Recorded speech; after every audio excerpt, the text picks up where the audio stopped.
You are watching me. It's me. It's Chill Monger. Joined by a man from a world in a galaxy on a planet of fanatics, Darius. What is up, everybody? Sorry we are late again. It was my fault today. We had a surge in power on my street, thunderstorming. And It was electricity's fault. yes, yeah. So surge in power, OG&E sent us a message and said they're going to have somebody out to all of our residences. And hey, here we are. So hopefully no surges happen because it is still disgusting outside. If you live in Oklahoma, Ricardo, if you're in here, you know. I don't think Ricardo's in here. We just got K-Mac 98, Dwayne, Jr., Andre, Johnny. No Ricardo. No Ricardo. That's all Ricardo. right. See, he was struck by that electricity outage. That's what it was. Yeah. Chill. Do anything yesterday? See anything online? Stretched my legs, got out the crib, did some meaningful stuff. Yeah. But seeing anything online, surprisingly, K-pop Demon Hunters. Everyone seems to want to talk about that today and yesterday. Yeah. Did it just come out? On the weekend. I don't even know what it is. Yeah, I don't even know what it is. Yesterday for me, nothing. Yeah, no, nothing riveting, nothing to write home about. There was no big to do yesterday or anything like that. But I'm here. We need something big. And we knew this. We knew that August would be this month. We understand July was super packed and tightened with Jurassic and Superman, Fantastic Four. And here we go with August. And we're like waiting on Lanterns. I guess Peacemaker's happening, but Peacemaker's happening. I'll say that. Yeah. Peacemaker's happening. There was something I was going to say, but that's what I did yesterday evening. I watched the Love Island reunion. My, not riveting at all. I was wanting more drama. I was wanting more. Let's get into the meat and potatoes of the shit that actually happened inside the villa. Let's talk about the shit that I'm sure we didn't get to see on screen because, it's a 24-hour day. It's an hour episode. There's no way we're catching everything. So like, let's get into it. And typically what reunions are like when I used to watch Real Housewives of Atlanta with a certain cast. You had like Phaedra, Nene, and some of the others on there. Those reunions, you always knew, okay, it's about to be drama. It's about to be ... Not with Love Island. There wasn't really any of that. So for my people that watched Love Island, I know you didn't. I didn't even watch Love Island the season before. This was my first time ever watching Love Island. And the only reason I watched it because Taylor was on it. From here, I know Taylor. So that's the only reason I watched it. It's the only reason. And boy, does he have haters now around the world. It's crazy. It is crazy. It's crazy the level of fame this cast from Love Island has received. They have like, I've been watching like them because they're all at the villa now, so they're doing podcasts on all these podcast shows. Like two of them were just recently on Kiki, and they have security. Like they're going to, when they have public outings, they're having to go out with their security. They're, getting mobbed by people, things like that. It's the level of fame because, like, not to say reality shows weren't big back in the day. They were. Like Flavor Flav. Look at what happened to Tiffany Pollard, New York, over Flavor Flav. She became New York. I love New York, and then everything like that. So the fame was big. She had fans, but the level of fame now due to the internet is insane. And it's that conversation we've had before about people feeling like they know you personally because they watch you. I just had this conversation with somebody. I had this argument with somebody on YouTube. They think just because they watched me here that they didn't know me. And you and I have had that conversation. No, all of you only know what I allow you to know in the 2 hours that you do see me. But so it's that weird conversation of like people thinking that they know these people. And but it's interesting. It's over, but it's interesting. Was not a riveting reunion at all. They could have actually kept it. Well, and there's things that they're not allowed to say that they reserve. Well, the reunion is supposed to be spill all because they were getting asked tough questions. But what's the But 12th question to a Love Island contestant? Did you really love so and so? not like that. Not like that. It was more so like the drama around the drama of the stuff like between the girls. Like they would ask like this one girl named Hutta comments that she made after the show and on podcast and things like that, and that how that didn't reflect her attitude inside the villa. And then they, of course, they set the stage like, so what do you now say to that? And then So the whole game is: are you hypocritical? You were acting one way. Let's see if you were consistent. Like that's the whole purpose of these reunion shows. And let's see if you basically can. And we just like, and wait, to see, wait. yeah, basically, and to see where everybody is currently. Like, are you still in a relationship with the person you left with? Where's your relationship status now? Blah blah blah, all that kind of stuff. Now that's for this reunion show, but like if you're watching Real Housewives of Atlanta, it's going to be a reunion show that dives into obviously the whole season. It's a dramative show already. I mean, you got 6 women all on, one show. So of course it's going to be drama, and that's what they dive into. That's why the reunions, I feel like that's what they're for. Like Fight. Yeah. And again, depends on your reunion show. If you're watching a Real Housewives of Atlanta, there's going to be no physical altercation. There shouldn't be, at least. If you're watching, I didn't mean that kind of fight. I didn't mean talking fight. Yeah. If you're watching what we pulled up last week, now that shit's like that all the time. I think they're even like that in there, and while they're filming the show, I think they fight baddies or whatever. Baddies. Yeah, I think asking they fight. The people in the studio audience, who was it? Who punched me? It was her. Okay, let's go. Yeah, I think it. Yeah.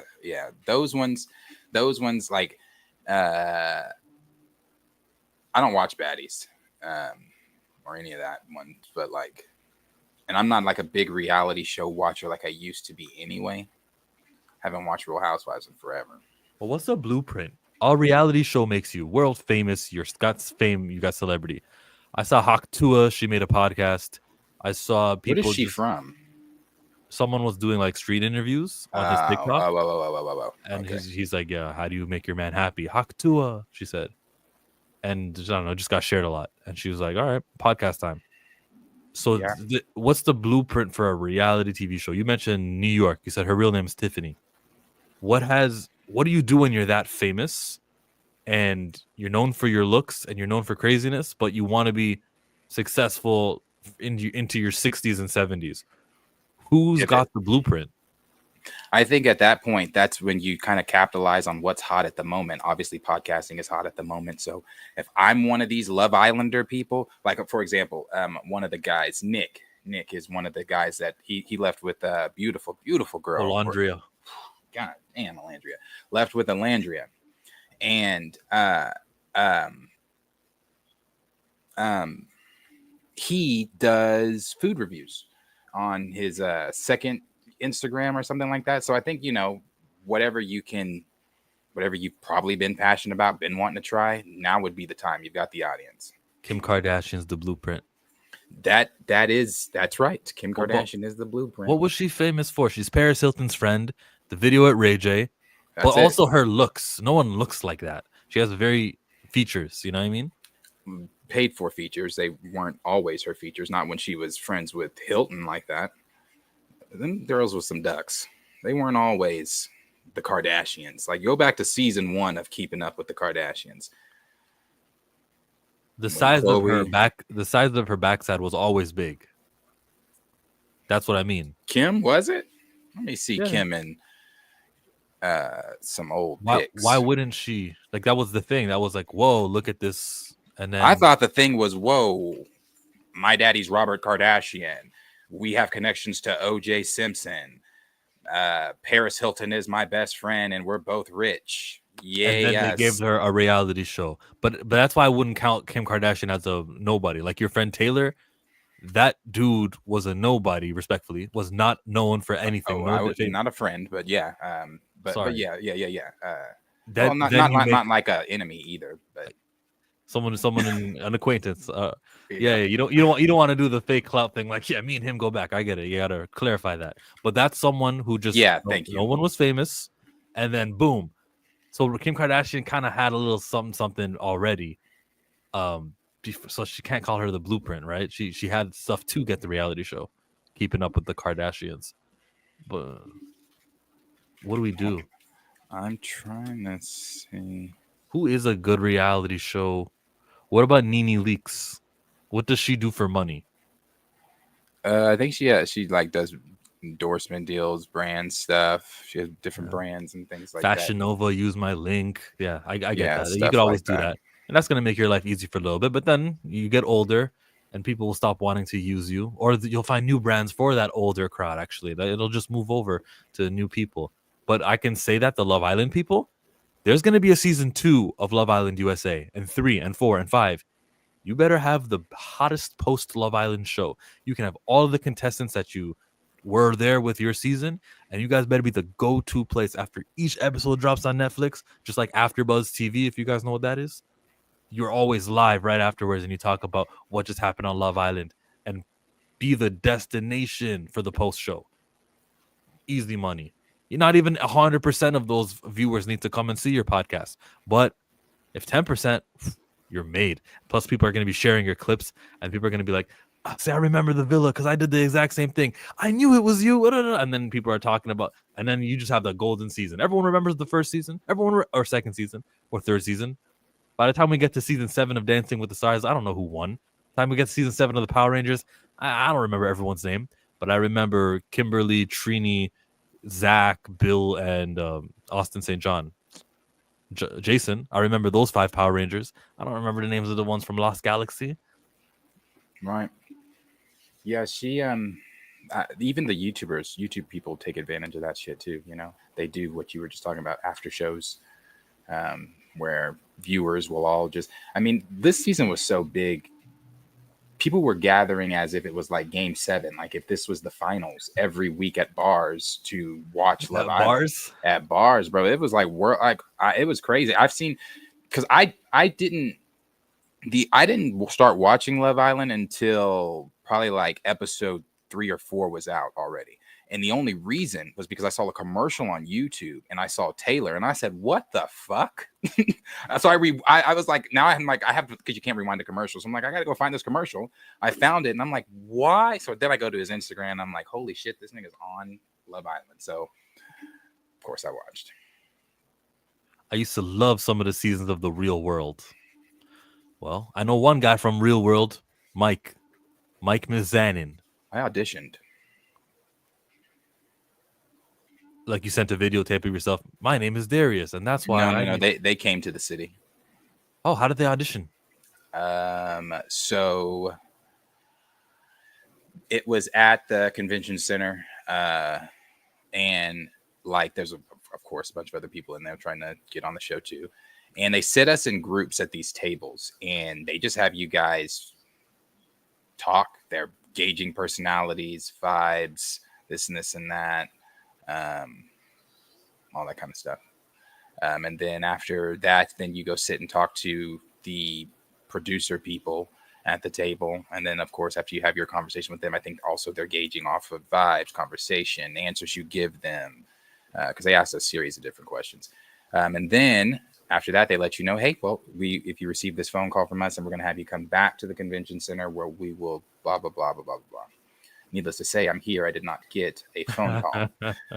But I told them, listen, my brother did American Idol. I told them, listen, I will give y'all some of the best ratings y'all have ever had, period. If you put me in front of a camera on national television, on a reality show at the age that I was at that time in my early 20s, oh yeah, I definitely would have.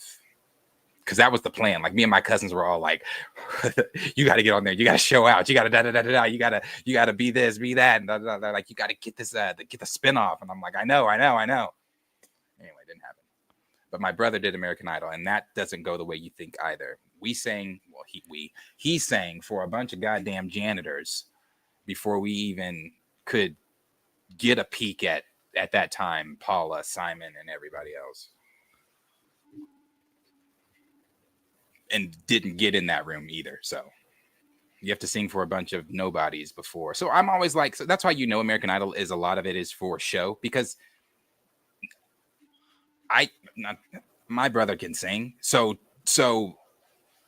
some of those people that get through and get to the judges for TV purposes, and they can't sing. It's like, oh, you sent them through for the viewer purposes. Yeah, audition week is the best week. Yeah, after audition week, unless I really fall in love with a contestant, after audition week and after the first week of Hollywood is normally when I stop watching. Because I like the little group battles and I like to see them argue and bicker and be like, oh, you're singing off. Oh, yeah. I like The Voice too. The Voice, bro. When they audition, turn your hair. It's really a young guy. It's really a short, tall guy. It's an old guy. It's amazing. Yes, like Torian said, Fantasia season. Those early seasons of American Idol, you can't. Yeah, Fantasia, Carrie Underwood, like the idols that are actually made careers. Because Ruben Studdard. Who knows where Ruben Studdard is? Clay Aikens. Yeah, he had a few hits after.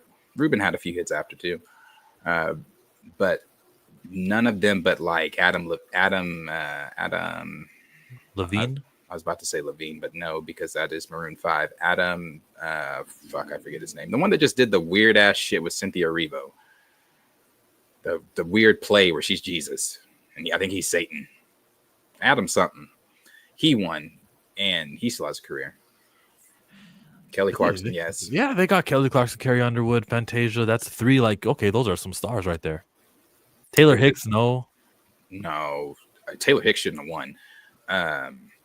He shouldn't have. What's her name? Candace Glover with the Mariah Carey, Nicki Minaj season? She didn't go nowhere either. Remember when she gave her sparklers? Mariah was like, like there. And then it was guaranteed she'd win. Jordan Sparks, How You Gonna Be With No Air? That was a song. She fell off now, yeah. Yeah, I saw her pay for a concert ticket to see Chris Brown, and people got on her like, why didn't she have the backstage pass? Like, okay. What? Motherfuckers are weird. Adam Lambert, thank you, Pam. Adam Lambert, yes. And Dwayne, thank you for that too. Yeah. Adam Lambert, that's his name. He's the one that I think he won. He still has a career. What's Scotty McCreery won? He still has a career. He's country. That's probably why. Country. But yeah, he still has a career. I mean, Carrie Underwood's country, but it's Carrie Underwood. The British Five, the group band, what are they called? One Direction. They were from a TV show also. America's Got Talent. No. One Direction, because that's no, X Factor. X Factor, the UK version. Yes, X Factor with Simon. Yeah. Simon Cowell. Jennifer Hudson. How the fuck did we go this far without even Jennifer didn't win. That's why I didn't mention it. She should have won. She didn't win. Yeah, Jennifer didn't win. But Jennifer is probably the most famous from American Idol. Yeah, X Factor UK. Yeah, those are some good shows. Good shows. But you need talent. We're talking about the talent shows, not some reality show. Who can be more dramatic? Huh? Who's got the best voice? Do you like Masked Singer? I don't know what that is. I think Nick Cannon hosts it. I think he does. Never cared to watch it. I never cared to watch it either. I've never sat and watched it either. I've only seen clips and stuff online when they actually reveal who it is. So the premise of the show, I guess they go several rounds or weeks and they sing different songs and you have to try to guess who the singer is under the mask. And it's usually a celebrity, like people might know who he is. Yeah. Or her. Yeah. Yeah, but I've never really watched it. Yeah, Dwayne Sean Kingston did just go to jail. Him and his mother. It was what was it? Money, something with money. Are those jail crimes though, or are those you got to pay a debt to society crimes? That's not the same as you punch someone now. Okay, this guy goes to jail. Remember the wrestler the MMA fighter Rampage Jackson's son? That guy should go to jail. I'm not putting you in jail with you didn't pay the government money or whatever that is. Yeah. They brought that with the wrestler. I don't know if you saw that, but they were talking about that. Maybe not. Maybe I'm thinking, oh no, that's the same thing. Anyway, Raja. Yeah, it's the same thing. but I sent it in the group DM. But yeah, it's funny. It's the reality shows are good. Especially the competition ones. The one that Pete Diddy used to host. The Seven. Oh, the band making the band. No, not that. Well, yes, making the band, but he had a recent one with Megan Trainor and DJ Khaled. No, I didn't watch that. Who was? Oh, Rebecca Black was on there. What the fuck? Yeah, I think Fergie was the host. She used to do weird shit. Is the circle or something like that? Because like every time like one of them would vote, there'd be a circle, and Fergie's ass would stand in the middle and like do a circle with it as it's circled. Okay, Conrad, big podcast guy, JBL, former wrestler, world champion. This was a crime, was it not, John? 100% attempted murder. There's no other way to describe it. And I'm gonna give you some caveats about what could have been done, but I want to make it very clear. This is 100% Raja Jackson's fault. 100%. The fault and the blame lies 100% with this man. I feel sorry for Rampage, who seems like a really good guy. His talk about his son had a concussion. We can talk about that in a minute. And that he never should have been there to put him in that situation, which is, I think, correct. But 100% of this blame goes on Raja. I mean, no matter what happens here, once this guy's out, the fight's over. If it is a fight, the guy didn't know he was in a fight. So forget about the fact that the guy thought he was working and he knocks him out. But at that point, it's just attempted murder. I mean, you're hitting. I don't care what happens. I don't care if this happened in the back. The guy's down and out, and you just keep punching him. There's no call for that. If this apparently what happened backstage was not planned.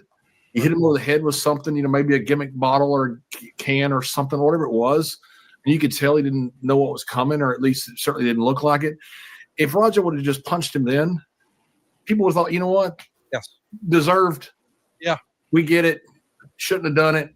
Guy's an MMA fighter. He didn't know it was a work. Shit happens. Yeah. But it didn't. And then at that point, whatever you do, I feel sorry for Rikishi. He's okay. I'll get back to that in a second. But okay, if he hits you with the bottle, if you punch him right then and there, then everything's okay. But he didn't punch him right then and there, did he? He waited till he got permission. They told Raja, you need to get your lick back, and this is what a receipt is. Now it's time. And he was once given permission to hit on him. He hit on him. Now he still went excessive. He's still guilty, and he's still a person who needs to suffer the consequences of it. And he was totally wrong for what he did, especially punching the dude roughly 20 times. That's wrong. That's crazy, right? But he didn't retaliate after the beer can gets smashed on his head. He literally got told, this is what you're going to do. In the middle of the match, you're going to slide in. You're going to get your lick back. And the man who's been concussed. So when you say JBL, 100% of the blame is on Raja, it's not 100%. I'll give him blame for what he did do, which is knock out a guy and then keep punching an unconscious body. He's guilty of that, and let's throw the book at him there. But don't tell me everything was on him. The environment encouraged what was going to happen. The wrestler who was on the kick stream telling him, do this, do that. You can get him back now. That's how it works here. That person deserves blame. The organization deserves blame. Even though Rikishi owns it, I think he was going to blame Rikishi. Rikishi is festering a unsafe working environment. Unfortunately, we're going to throw some blame on Rikishi. I feel sorry for Rikishi. He's part of Knox Pro. This happened at his show. Which he had nothing to do with this. He runs a good show. It's not him. So much happened here, and so many people are going to be a fallout from this. And this is 100% on Raja Jackson, and no one else can. You can say what could have happened, and it's easy to do. I can tell you what should have happened in backstage, but there's no reason for this to happen from Raja Jackson's point, especially once you've hit him and knocked him out.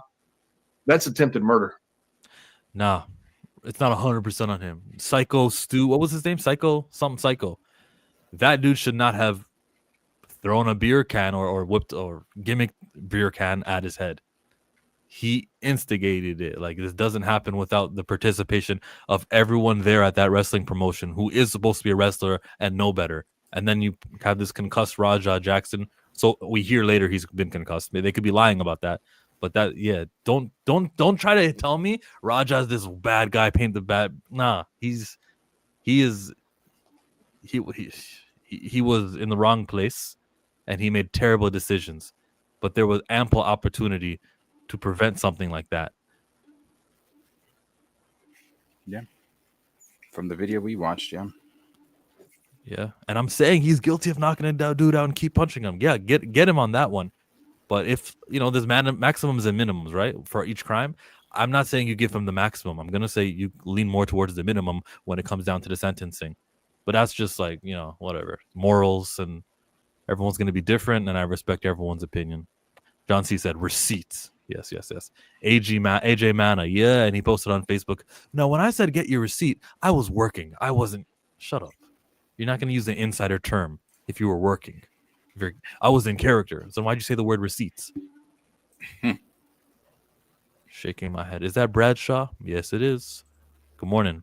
Raja was wrong, but hearing JBL talk about it is odd. Why? He's a talker. And his dad Quentin told his son on the phone that he was being gay and acting like a punk, and gasses him up to do something about it. Oh. Nah, was under concussion protocol. He was kicked in the head while sparring like 2 days before.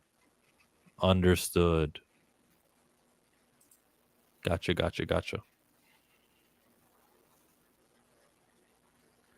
Moving on. I was going to send you something else too. Yeah, that one, but something else too. I don't know why this is even. Why is this still? When I saw this the other day, I thought it was like old. But then I saw Draymond reply to it, and I'm like, oh, this is recent. Why are they still talking about this? Like, let this shit go. Because Jordan Poole had a bad season. That's why. What else are you going to talk about? But did he talk about this, or is that like, what did they say in this? I see a tweet that says, Steve Kerr told Jordan Poole to stand up for himself and to be a man when Draymond Green was bullying him. Poole then said to Draymond, "You're an expensive backpack for 30. This led to Draymond punching Poole. Cap. I don't even. This doesn't become a tweet without your inclusion, Draymond. You did not need to shoot down that. Shut up. Let them be. Yeah, I don't even know, again, why continue to talk about this shit.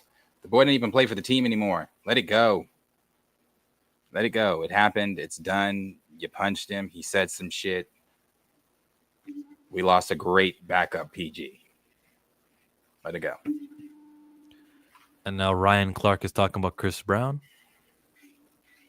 This has to stop. Brown, in the rain, sleet, wind, he don't care. Now, ain't no forecast for greatness. He just showed up, made a statement. RC, you said it. You said he was a bad man. Bro, I didn't say he was a bad man.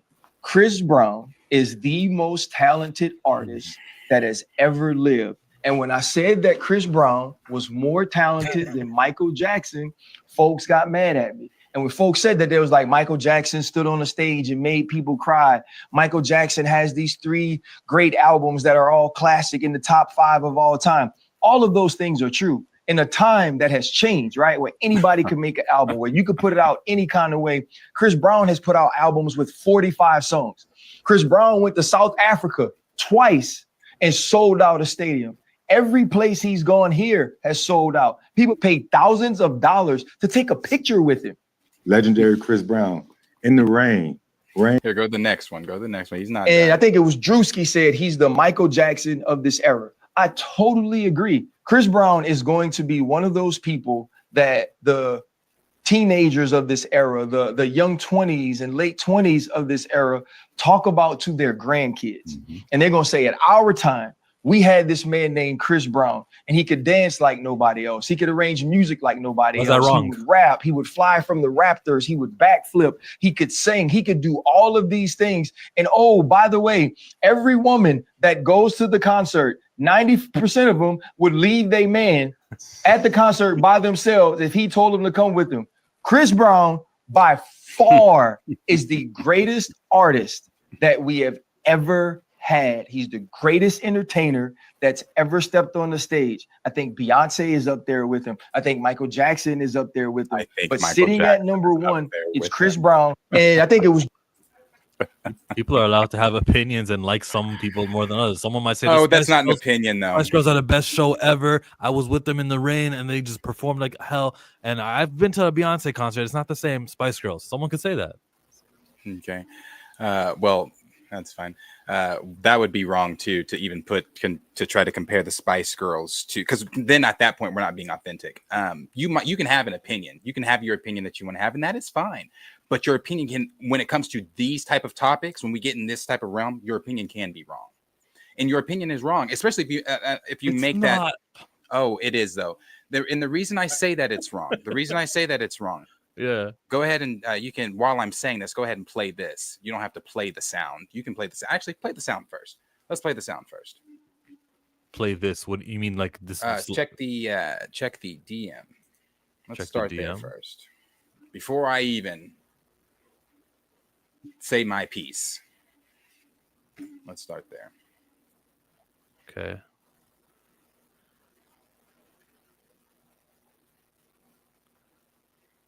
And caused mass hysteria everywhere he went.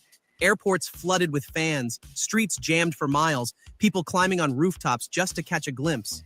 It didn't matter if it was New York, Tokyo, or a tiny village in Africa. The reaction was the same: chaos, tears, and an electric energy no one could control.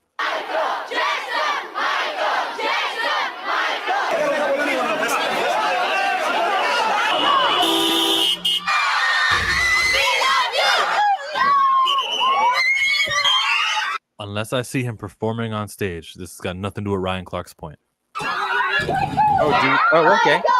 You can pause it. You can pause it. If this, do we need to go to footage of Mike on stage? We don't even have to do that. The point is this. One of the things that he said was he said Chris Brown is doing this in a time. What did he say? Let's go back to this so I can bullet point each point here. I want to make sure I hit each point that he is saying. I'm going back to the Ryan Clark. Yes. Now let's start with the first claim he made. The rain, sleet, wind. He don't care. Now ain't no forecast for greatness. He just showed up, made a statement. RC, you said it. You said he was a bad man. Bro, I didn't say he was a bad man. Chris Brown is the most talented artist that has ever lived. So you have a problem with he's the most talented artist that ever lived? That's an opinion. Okay. Again, that's a wrong one. He's not the most talented. Chris Brown has even said himself, as Antonio has said in the chat, I don't come close to Mike. Let's move past that because that, like I said, that is an opinion. That's a wrong one, but it's an opinion. So let's move past into the next thing he said there. And this is also a humble, media trained, great answer to say. I don't want no Mike fans getting at me or having resentment towards me. I would like for you to love Michael Jackson, but also pay a ticket to see Chris Brown too. So I'm not gonna go at the elders or someone who's before me. That's a great answer to have and a humble answer to have. But these dudes on this podcast, how is that different than when what's his name said it yesterday about Ray Fiennes? Ray Fiennes playing Voldemort? Yeah, how is that any different? Because you were saying, you weren't saying that Ray Fiennes was going to play. Matt Smith was going to play Voldemort. You weren't saying that actually. You wouldn't take a stance on that. Yeah. So how is this any different than him paying homage to Ray Fiennes? Because that's all he was doing.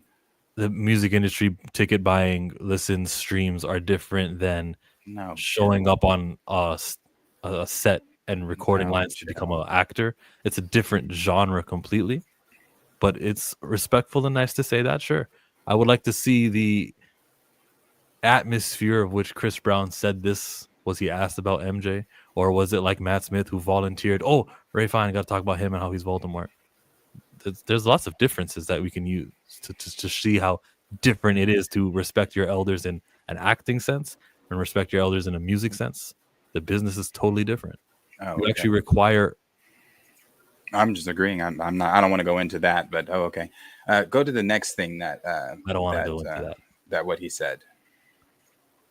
When I said that Chris Brown was more talented than Michael Jackson, folks got mad at me. And when folks said that, there was like Michael Jackson stood on the stage and made people cry. Michael Jackson has these 3 great albums that are all classic in the top 5 of all time. All of those things are true. In a time that has changed, right? Where anybody can make an album, where you could put it out any kind of way. Right there, Chris Brown has put in a time that has changed where anybody can make an album, you can put it out any type of way. With the internet, Mike did this without the internet. Mike was doing this on fucking late night shows in the 60s and the 50s. There was no internet. There was no Spotify. There was no Apple Music. There was no pulling out a phone and recording it. And then in seconds, the world sees it because you posted it and it went viral. Mike did this from the mud. You can't say Chris Brown is the same as Michael Jackson, especially on that part right there that he's saying, in a time that's different. Yeah, of course, in this time that's different. If Chris Brown put out 45 songs in a time that's different in the time of the internet, hell yeah. We also saw the video where the news team went to that tribe in wherever the fuck they were, and we're showing them images from America because they don't have technology. They don't have stuff like that. They showed them Michael Jackson, and they all, oh, Michael Jackson. Show them a clip of Chris Brown. Are people in villages doing that? Are people in villages that don't have technology? Are they going to know who Chris Brown is? I don't think so. The reach of what the internet does is great. It's absolutely fantastic. It also means that there's more competition for attention. So while Chris Brown does have the benefit of the internet in his era, I will disagree with that as well too, because Chris Brown started in the internet. YouTube was really kind of just popping off. There's not as if he had like he's had the internet behind him this entire time back. Like it's not the same. Like Michael Jackson and the Jackson 5 were performing in their living rooms. They were on late night television shows. Michael Jackson broke the color barrier with MTV. He was the first nigga to ever perform, have his music video on MTV. That's greatness. That's a part of that legacy that falls under the category of the greatest entertainer of all time. There is no way, and like I agree with Network. It's not up for debate. There no one.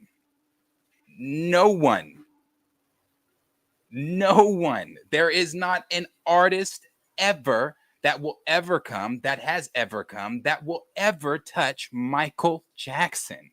It's just not possible. It's not possible. It's not possible. And what's the next thing that he said? I talked to inner chakra for a second. It's disingenuous still. The internet 1000% helps Chris Brown. I promise you, bro. I promise you. I believe that having the internet helps amplify, get your reach out there. I agree with that point. Okay. Me and you 1000%. Internet helps Chris Brown. Yes, it does.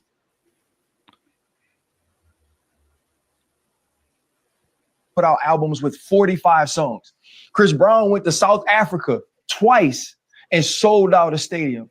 Every place he's gone here has sold out. People pay thousands. Okay, so Chris Brown went to South Africa, sold out a stadium. Chris Brown is selling out stadiums here.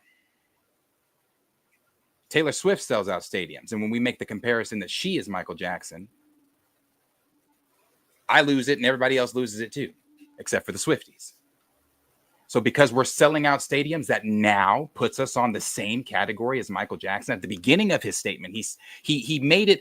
I love when people make those faces, because he made a face as if it was something as like to just roll off, as it's not that big of a deal. Oh, because he was standing on stages and people were crying. That's a big fucking deal when especially when you're making these comparisons. The reason people were doing that is the mass hysteria that he caused. Chris Brown is not popping out of the ground at one of his concerts, standing there for 10 to 15 minutes and people getting pulled out on stretchers. That's just not happening. That's not happening. That's not happening at a Beyonce concert. That's just not happening. So again, it is very disingenuous when we make these comparisons of these artists to Chris Brown. to Michael Jackson. They are not him. They will never be him. You can aspire. You can get your inspiration from him, but you'll never be him ever. So this is a very disingenuous conversation from and that's why everybody in the room is looking at him like, what? What are you talking about? Well, the guy who's on camera right now, he was agreeing. He actually prepared Ryan for it. And play the rest of that. What else he said? Of dollars to take a picture with him. Legendary Chris Brown. Oh yeah. In the Go to rain. the next video. That's the next part. And I think it was you Drew who pointed on said this he's the part. Michael You pointed Jackson on that of this part. era. What? You pointed on the part. We don't have to get to it because I know what he said. That Chris Brown can go, which he can. He can go to these women and say that they'll leave, blah, blah, blah, blah, all that kind of stuff. We've seen the stuff he does on stage to Take Me Down, where he pulls the people up, the girls up on stage, blah, blah, blah. Again, he's older than me, so he should know better than me. Mike didn't have that appeal. Mike didn't have that. Mike definitely had that. What? So they're both doing the same thing where they're making themselves, they're attractive, and women would like to leave the show with him. Again, Both- I wouldn't put it on the claim same it. level as Mike, but sure. Sure, I wouldn't put it on the same level as Mike. Ryan at all. Clark likes Chris Brown more than he likes Michael Jackson, and he's explaining why he likes him so much. He's allowed to, man. Let him. Yeah, he can. That's fine. Again, like everyone in the chat is saying, and like the majority of the world would say, there's no comparison. There's really, you can have your opinion. That's fine. But there's no comparison. There would never be a comparison. There would never be anybody close to Michael Jackson. Ever. What did you say? There will never be anyone ever close to Michael Jackson? That is Mike? No. You don't mean that. What do you mean? You mean that like no one can surpass Michael Jackson. Like it's impossible to happen. No one's gonna surpass Mike. Look at that. You see the fly? So that's some bullshit that I just heard. That's what the fly said. Oh, you think somebody can surpass Michael Jackson, but no one's done it yet. And in death, he's still outselling some artist. You're funny. You're not alone. You're funny. If you think that somebody is ever going to surpass Michael Jackson, you're funny. It's possible. It's not possible. It's not possible. An artist hasn't done it yet. So if it's possible, where's the artist? If Chris Brown is the closest that some people think we'll ever get, where's the artist? Who's the artist? It's a disingenuous conversation. Like if anybody just did any amount of research on Michael Jackson, you would know that this is false. No one's ever going to surpass Michael Jackson. He's right. Never happening because the way music is consumed now and stardom is viewed now, that's never happening again. That ship has sailed. Wait a minute, Stamina. I mean, there's no point of me getting into it, but I was going to draw attention to that. How music's consumed now, stardom, the internet age having a bigger variety of musicians and different niches that somebody could go down in is a sign of the times that Chris Brown has a handicap, one that Michael Jackson 5, however it was when he started, he did have less competitors around him, which would benefit Michael Jackson's time. All that said, less competitors around Mike. Yeah, all that said, Ryan Jill, Clark. you don't know what you're talking about because you obviously don't know the age of Motown. That's why I didn't want to even get into it. No, because you don't know the age of Motown. Obviously, bro, stop it. I will stop. It's not this my. is why I respect Ryan Clark and I'll defend Ryan Clark's. That's fine, but that's fine. It's not even about Ryan. It's not even about Ryan Clark. Good, bro. I'll listen. It's what you just said. This is you exhausting. just said that there was nobody around Mike during that time, during the age of Motown. I think I said there was less competition, not that there was no competition. During the age of Motown, Diana Ross, Stevie Wonder, Smokey Robinson. Some great artists. And then there was But the names that you're mentioning and the bigger names that you're mentioning there is also also a result of the concentrated media attention that only these few guys would be getting. That's why they're so big stars. James Brown. James Brown. Well, that's kind of before Mike. Huh. Yeah. So all these names you're mentioning with the benefit of not having a TikToker who can sing great and game shows and American Idols and whatnot, and all of these the plethora of fandoms I can have with all of these artists that Chris Brown is in the era of. That's what benefits all of those older singers that you're mentioning now. Chill Stop and Michael Jackson had competition for days. He was killing them. I like Chill what did not- Cleve Chill did not 17 say- said. Chill did not say that Michael Jackson did not have competition. He just said he had less competition. I like what Cleve 17 said. That's a good one. He had competition. None of them were him. That's it. None of them were him. Michael Jackson as a little kid, artist. None as of a little none of kid- those competitors reached Michael Jackson's level. I agree. He was as a great. little kid, came in and stunned the room. Stunned the room. That's Had Barry right. Gordy saying, sign him now. Right now. Michael Jackson's fantastic. Yeah, even as a youngster, Oh God. great songs. Your Great. take Absolutely on some talented. of your takes when it comes to black culture, absolutely astonishing. Chris Brown's black too. Yeah, he's black. But your take on What's my Michael take right now? Jackson Is my and take then, that Chris Brown is better than Michael? and then the less than, or no, your take that somebody could possibly surpass Mike is Yeah, also, it is possible for that it's to happen. not. It's not. It is It's possible. not. It's not possible. It's not possible. It's not Come on, possible. at chill. I all. was rooting for you, shaking my head. You blew it. It's not JFD. possible at all. Prince and Madonna were the only real competition for Mike, in my opinion. Prince and Madonna are competition for Mike. But you just did something that Darius will not accept. Michael Jackson! What? Prince? Here's all the reasons Prince is worse than Michael Jackson. Some love people like Prince. I love Prince. I love Chris Brown. I love Michael Prince Jackson. isn't Mike, but I love Prince. That's what I mean. Madonna's not Mike. I can't say I love Madonna, but Chris Brown's not I've Mike heard stuff either. from her. Chris Brown's not Mike either, but to Ryan Clark he is. Allow it. That's oh my god.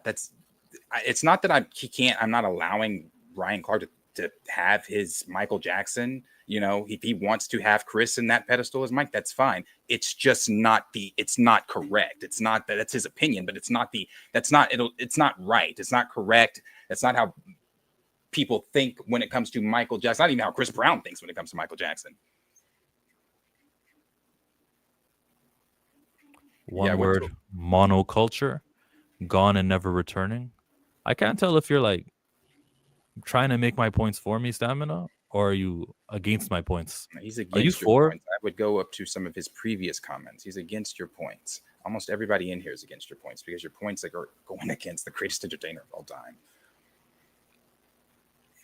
I agree that Michael Jackson is the greatest entertainer of all time. And nothing I'm going to say is going to go against that. Name me one song that Chris Brown did that sell more than an MJ song. Oh, wait. Well, the way songs are sold.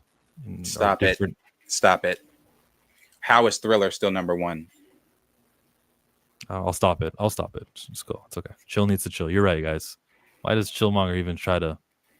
I'm firmly against your points, Chill. Okay. When you said monoculture, I was like, wait, that's the point. See? The times are different. But thank you, Stamina. Chill, do you think somebody will ever pass Michael Jordan? It's possible that somebody could be just as good. Somebody can be a good basketball player who has a higher field goal percentage than Michael Jordan. It is possible. Why wouldn't it? Advancements in medicine. There's time in sports. Time always creates better athletes. And I just don't want to ever say we've peaked. That's it. Chill, you're not winning this concede. No. I will not concede because I'm just respecting Ryan Clark's ability to cite Chris Brown achievements, and I respect that. So no, I'm not conceding to that one. Before we move to the next thing. You mean the first thing?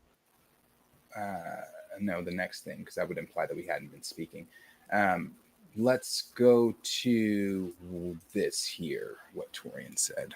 Darius, tell Chill to pull up a clip of MJ standing at Bucharest for his Dangerous Tour in '92. Just the intro. Oh, I'm sure he stands there and everyone loves him. Great. Chris Brown has fans. He has fans. And if if Ryan wants to like Chris Brown more because that's what he sees and he attended one of those concerts recently, fine.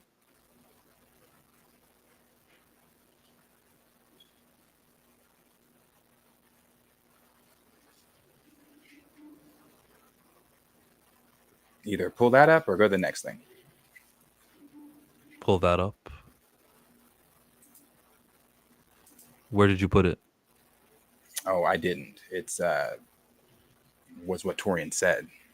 I don't care that much. All right, well, let's go to the next thing. Yeah, man. The wrestler K-pop. Demon Hunters. I know Korean. I've heard of it. Korean pop music. It's a thing that exists. It's time. And it's taken over.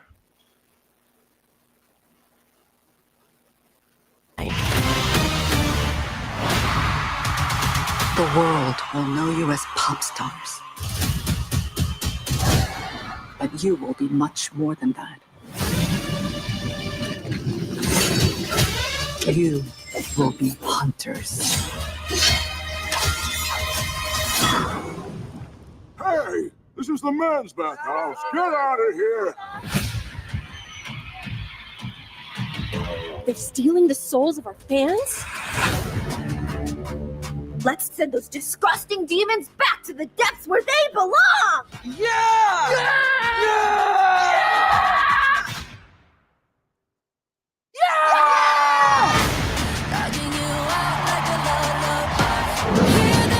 Let's get battle ready.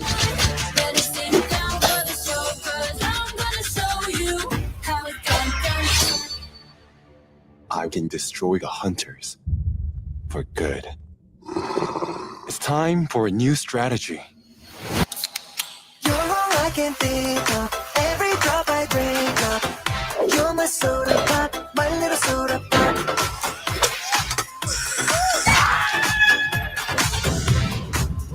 The demon boy band?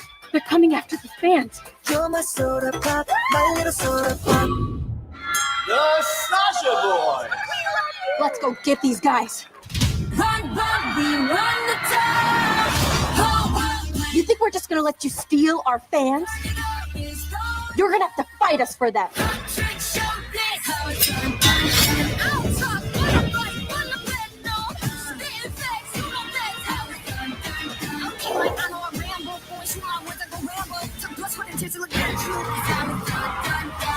Yeah, this plane's trashed.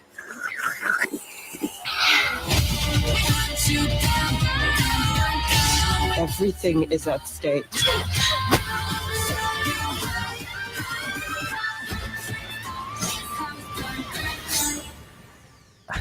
It seems so lame to me. K-pop Demon Hunters. Like, I can see why this is appealing to everyone all over the world. Hey, it's attractive men. They're muscular. Girls like it. They're moving in slow motion. Like, sure, right? Hard eyes. I don't care if you're in Japan or Korea or America. Everyone loves beautiful men. Yeah. But that's what's taking over the world, bro. Did you see that trailer before right now? No. I won't be watching this. This is not in the realm of things that I am interested in at all. At all. Right. The animation does look good, though. I'll agree with those comments. The animation looks good. People are, it's sometimes, what people make popular is what they make popular. It's kind of like Minecraft thing. That just blew up. Not that Minecraft wasn't already popular, but it just blew up. But this, I won't be watching it. Don't really care. I know that it is a phenomenon right now. It's the #1 show on Netflix. And all those things, but nah. Most Sony execs are losing their minds right now because they lost the biggest thing of the century, K-pop Demon Hunters. Nobody, and I mean nobody, expected for this to be a banger and to be as successful as it was. It's reported that K-pop Demon Hunters was sold to Netflix the rights for only $20 million. And mind you, they spent $100 million to produce and make it. And then Netflix got to reap all the rewards. I think it's ironic that something like this became so successful, meshing together some of the most popular things in this year so far.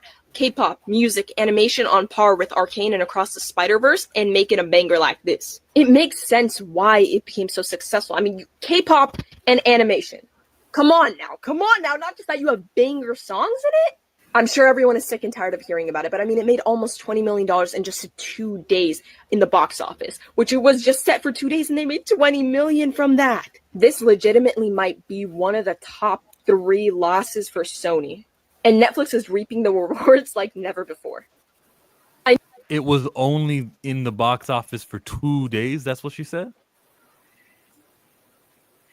I believe so. K-pop has officially become Netflix's most popular film of all time.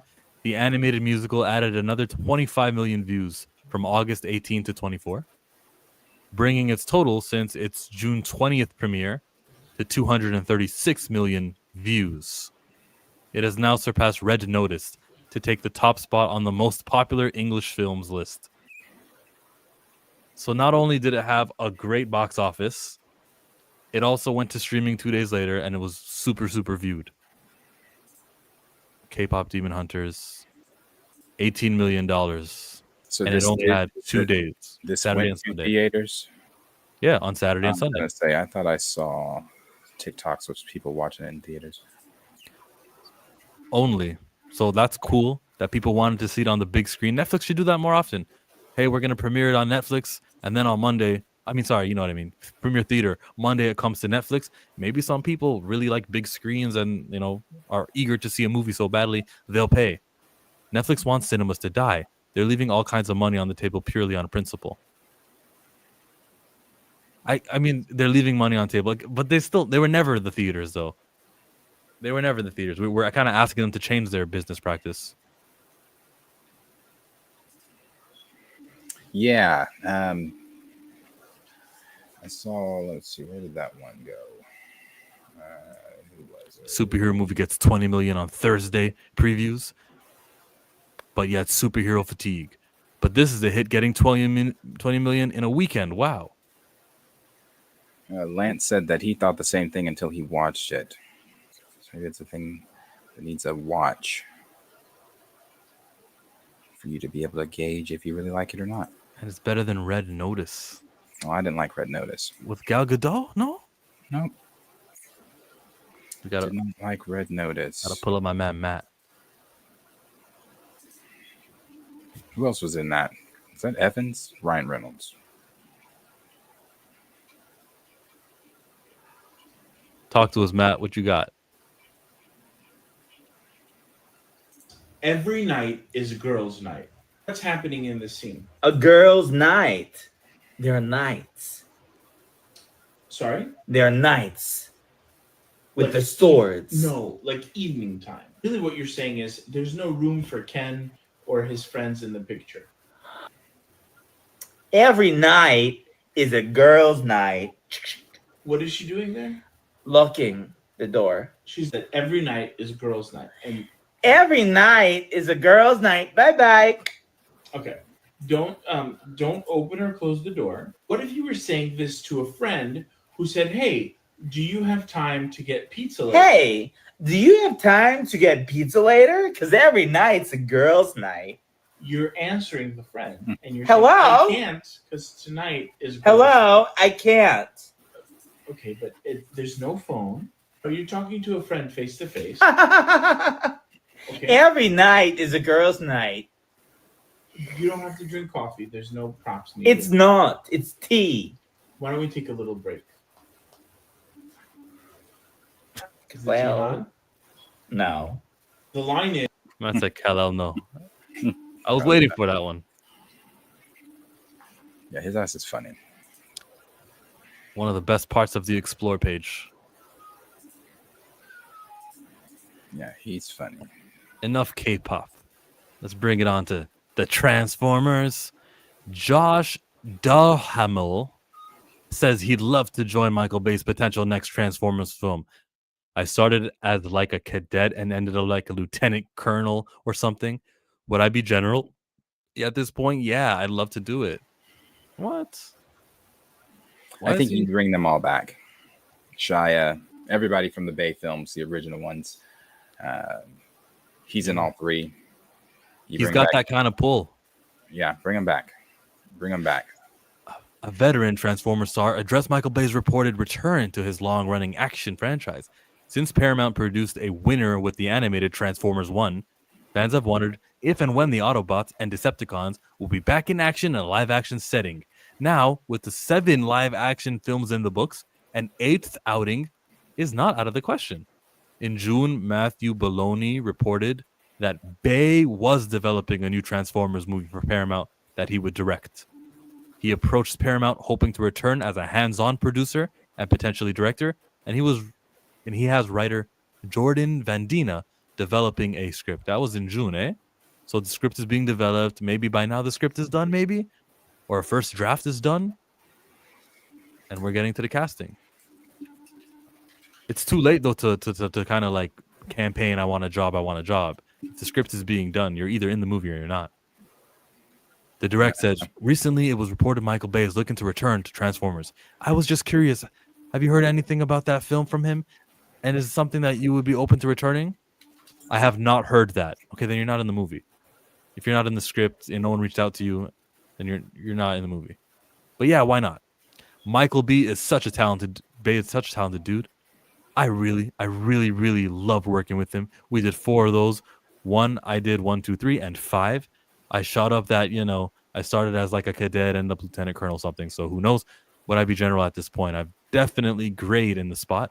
Yeah, I'd love to do it. He's suggesting ideas. That's not a bad idea though. Like for him to be the general, it'd be cool to see. And just he's not going to be a significant part of the movie. Yeah, I agree. I think he should have some part. I don't know what you want. I wasn't even sharing. You should have told me. I was actually reading the article on another tab. Some part he needs to have in something. Do you bring back Megan? I don't know. Wasn't there issues with her and Bay? I mean, hell, that was a long time ago. So maybe you bring back Megan too. I was thinking more of the blonde chick that's married to what's his name from the Fast and Furious movies. She's married to him. I was talking about bringing her back, but yeah, Megan could work too. I think you have. I really say Shia. I don't think you do it with a whole nother like a new person like Danny Ramirez or. No, you want that. If you bring back Michael Bay, you want that Michael Bay effect. You want that Transformers money that you were making with Bay at the helm originally. You bring back Shia too. Megan Fox, you get the cast back, you put them in the trailer, and boom. Return to your childhood, everybody. Return to the thing you saw on TNT. It would play. This movie was very, very popular, so people know it. All 3 of them. They were great. They were great films. I get everyone back. Tyrese too, yes. Particularly, one of my favorite scenes is that 3rd film when they're on the highway and B throws them out, transforms, shoots those Decepticons, grabs them as they're in the air, transforms back, puts them in the seats. I'm like, bro, that is so tough. That is so tough. Aside from Optimus, who's number 2? Popular Transformer, like who did the movies benefit? Is it Bumblebee? They think that. I think it benefited B. It definitely wasn't Ironhide or Starscream. Decepticon, Starscream, or maybe Megatron too, I guess. But I think B probably was the most popular out of all that. And they kept the voices, right? We're over here talking about Avatar not using Dante Bosco for Zuko. They kept the voices the same for Transformers. I believe so, yeah. Until Transformers 1. Which one's Transformers 1? The animated one called Transformers 1 with Scarlett Johansson, Chris Hemsworth. Yeah, I believe so. I believe that's the same dude that plays Megatron. That plays Optimus's voice in all of them in the new one as well. I think because the new one was like a prequel, something like that. I don't know. No, it's supposed to all tie into Baze.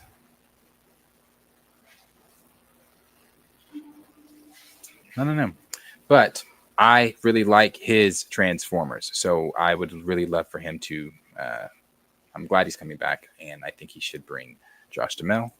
I think he should bring Tyrese, like they've said. I think he should bring Shia, Megan, everyone. Get him back. Recreate that 07, 06 magic. Share that thing I just sent you on the private chat, because for some reason it's like age restricted for me, whatever it is. It's a Marvel story, Avengers update. Oh, from TMZ. What did TMZ say about the Avengers? Oh, they just said that Ryan Reynolds, they said in recent claims regarding Robert Downey Jr. and Ryan Reynolds feuding on set of Avengers Doomsday is reportedly false. They've never met in person. Oh. Okay. Thanks, TMZ. I got that from Roka. Oh, is that Roka said that? He said they've never met in person? No, not that part, but just that it wasn't them. Oh. They've never met in person. I don't know why I think everyone knows each other. I think that they're all like at the same award shows, but it doesn't really mean they talk to each other, right? Oh, hi, hey, I love doing that. Nice, thanks.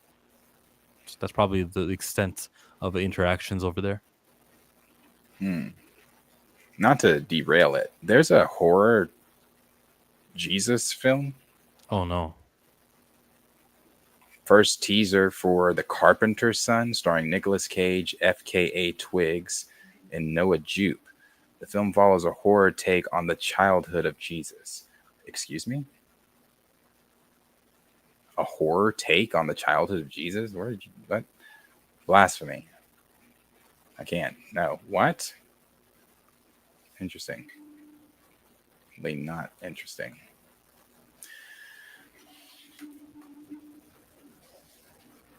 I guess the horror is him. Like some of the stuff they're showing in his 22-second deal here. What's the ethnicity of the actor? Okay, it's Nicolas Cage. He is the son of God in the movie. Check the DM. The Carpenter's Son, fall 2025 AD is what it says.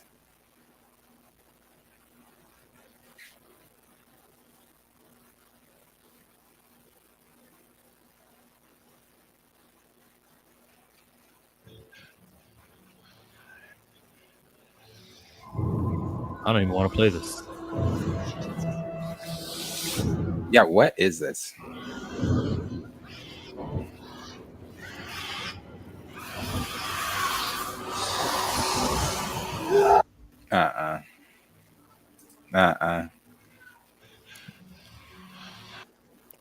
What's in public domain? We got Santa Claus, Pinocchio.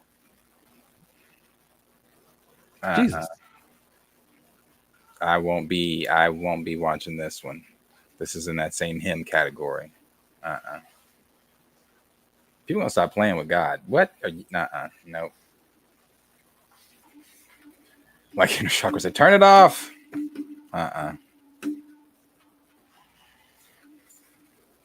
That is crazy. Just all types of movies these days. That was just on my, I have the constant notifications coming in, and that was a disgusting film shared.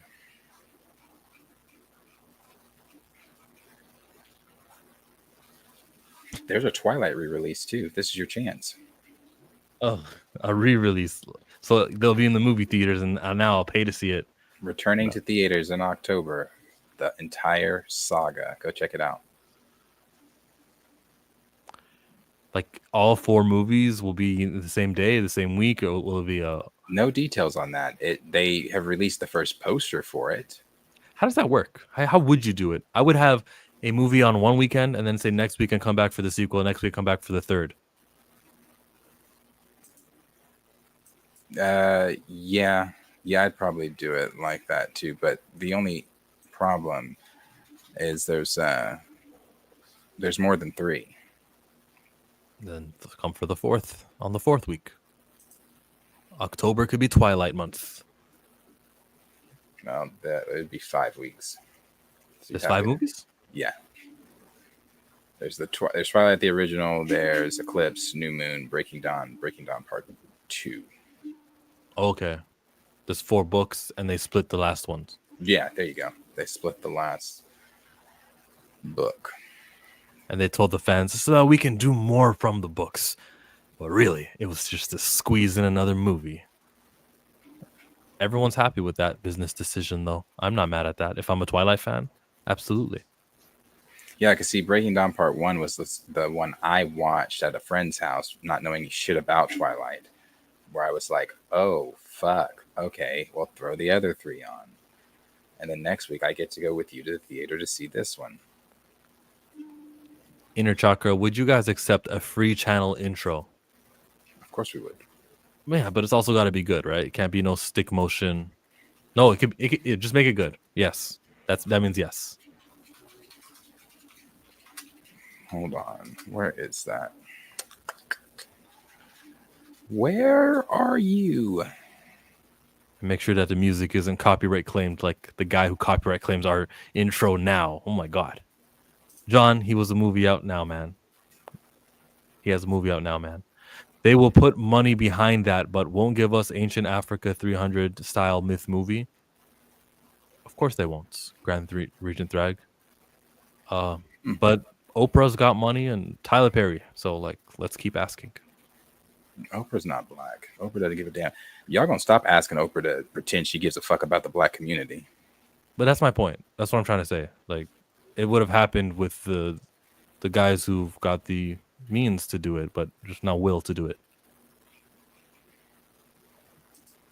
Now I can't find it. Maybe it's not even that important. I was just trying to find them. Oprah did like the Color Purple remake just a couple years ago with Haley Bailey. Yeah, but like I did that because it's a paycheck. I was in the first one, you know. Oprah's one of those. She's one of those ones too. Like Bo, I wear that hat when it suits me. I'm black today because it suits me. And Oprah wears that very well. Chill, you got a Discord? Do you have a Twitter or Instagram? That would be better than Discord. Or email or something. How do I reach out to you, Inner Chakra? Like private messaging. Is it only through Discord? You got a Discord, right? Mm-hmm. No. There is a Discord. I don't get in it. Rarely. He's asking because that's how he's going to send it. We'll just upload it to YouTube. Upload it to YouTube on a Discord. Just make up a Gmail, make up a YouTube, and just be like share it, and then we'll watch it, react to it together. I don't think I can send the link to the Discord through. And now you're asking me to do shit on Discord. I don't even know how to. I used to like 5 years ago, and it just never worked. I don't even know how to send this shit. Notifications, pin. Yeah, no. Now, people still do talk in here, like Gray and everybody. They're still on here, hanging out, talking, chatting. I just haven't been in here. But yeah, I don't know how to send it. So, oh wait, maybe this is how. Forward? Oh no, never mind. No link.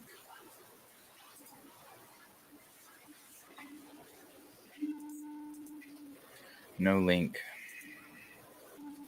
I don't get Discord.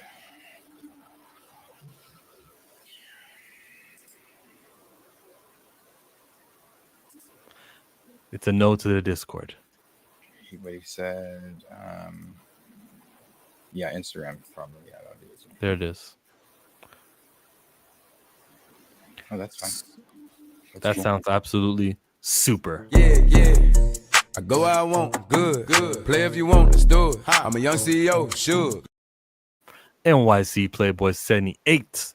How dare you guys disrespect the best boy Transformer? The best boy Transformer? Soundwave. That means he's got a favorite girl Transformer. Soundwave is the best Transformer. One of the movies, what does Soundwave really do? Was he in this newest one? I think he was in this newest one. Well, Anthony Ramos and Dominique Fishback. I believe so, but I could be wrong. Maybe he wasn't. Rise of the Beasts. Looks like he was there. Well, there he is. Soundwave. No disrespect taken, given. He's got sounds. He's making waves. What did he do? I don't even remember that one. Not Soundwave himself. I don't remember Transformers: Rise of the Damn Beast. Is that the name of it? Yeah, it was based off of Beasties, Beast Wars. Yeah, I remember being hyped for it. I just remember actually watching it and not liking it. At the end, they tried to tie it into G.I. Joe. But it's been over a year, and there's no word on the G.I. Joe crossover with Transformers yet. Just Michael Bay. So how does that work? Like the G.I. Joe's working with the Transformers like the U.S. military did in Bays? Something like that, yeah. Just that it takes place in the same world. Half-baked idea, though. No one knows how to attach cinematic universes. What you do need is a James Gunn, a guy who is on top and paying attention to everything. Or a Kevin Feige, but he's not really paying attention to everything. He's getting these TV shows to be disconnected. Yeah. Yeah. Where are we at next? Spider-Man.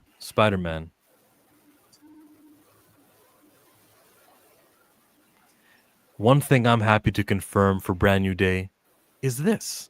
No, Peter will not be all Mr. Punishers, sir, or anything like that.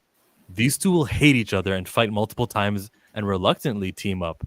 There is no friendship here.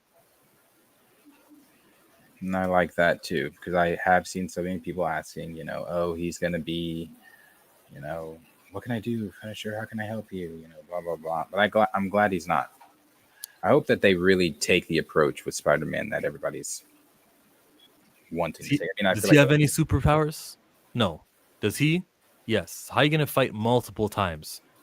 Don't you put him in his place at one point in time? Like, that's worrisome. You're going to fight this guy who just shoots multiple times. And what, you don't get shot at? How do you fight Punisher as Spider-Man, whoop his ass? And how does Punisher fight Spider-Man without reaching for a gun, Well, that would be it. The guns.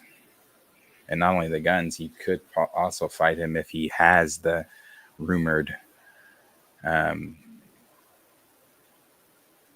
Punisher suit that he's supposed to have.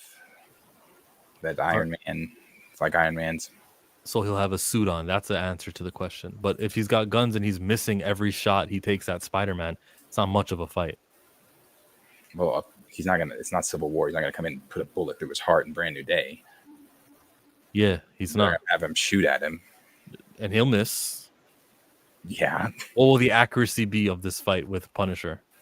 1%? Like one bullet will hit him and it'll just get his earlobe? What are we talking about? I don't know. He's got to make it to the next movie. Yeah. They're not gonna kill him, but I'm sure it'll be an exciting enough fight. I hope they give him the suit that you mentioned. That's rumored, so we'll see if they actually do that. Multiple fights from this rumor. And I'm glad, like I said, I'm glad he's not going to be up his ass. Like, Mr. Punisher, sir, is there anything I can do? Yeah, they heard that feedback. Tom Holland heard that feedback. Yeah, I'm glad. None of that. Okay. It's needed. Multiple fights. The Punisher reportedly has the largest role in Spider-Man Brand New Day of the other heroes involved, besides Spider-Man himself. That's from Daniel RPK. I'll believe it. So the Hulk and whoever else is supposed to be in the movie, Punisher's the main hero. Hulk, from what we know, is only in it for the third act. The big hurrah. And looking out how that's going to happen. Who knows? Earlobe, damn chili monger. I saw what you did there. I don't know. I just mentioned earlobe. I would have said grazed his elbow, grazed his knees, shot his earlobe. No. Was that a Trump joke? No, I wasn't trying to do that. I think Spidey will stop Punisher from killing someone. Punisher is human, no enhancement. Yeah, but if he has the suit that Darius was saying, that could work for me. They bring in Punisher to try and attack all those white Gen Z edgelords shaking my head. Okay. Doesn't sound like good ideas. So do I. Yeah, the Punisher. He will undoubtedly be there with, I'm sure, some tech. Now, Nexus Point is telling us that Jackie Chan revealed that his stunt team is working on Brand New Day and that he himself has not been on set. I went to London for a meeting and visited the set. My Jackie Chan stunt team was busy filming Spider-Man, and I was the action director for the Jackie Chan stunt team. I went to watch their rehearsals, and the director was so excited when he saw me that he realized I was actually Jackie Chan's family. Wait, I thought I was reading a Jackie Chan quote. That's what's too. From somebody else. That's via HKI. When I go on the website, let me share it and show you. When I went on the website, it was all traditional Chinese language. Yeah, that's cool too. That they're using Jackie Chan's stunt team. I think that kind of even more so with Destin and Shang-Chi possibly showing up, the rumored him showing up and things like that. So, I mean, I think it's cool that they're using the stunt team for that. Here's the sad news story. After Shang-Chi, I learned the director of stunt choreography, he died after the movie was made. And it was such a bad news story because I loved all the fighting that was in Shang-Chi, but to know that the guy won't be back, you know what I mean? That's terrible. Yeah, that's sad. That is sad. Spider-Man news. news. It was Jackie himself there, though. Yeah. Whatever. It's his philosophy, right? That's what matters. Spider-Man Brand New Day's news. Tom Holland is currently on a little break from filming, but his stunt double is filming scenes of him fighting Scorpion and other villains. In terms of the other heroes announced for the movie and role size, Punisher is said to have the biggest role in the film. The film will have multiple villains, just like No Way Home. It worked there. It's going to work here. Tom taking a break. Maybe he was with Zendaya as Taylor Swift and Travis Kelce were getting an engagement party. Yeah. That's fine with me too. Yeah, break, sure.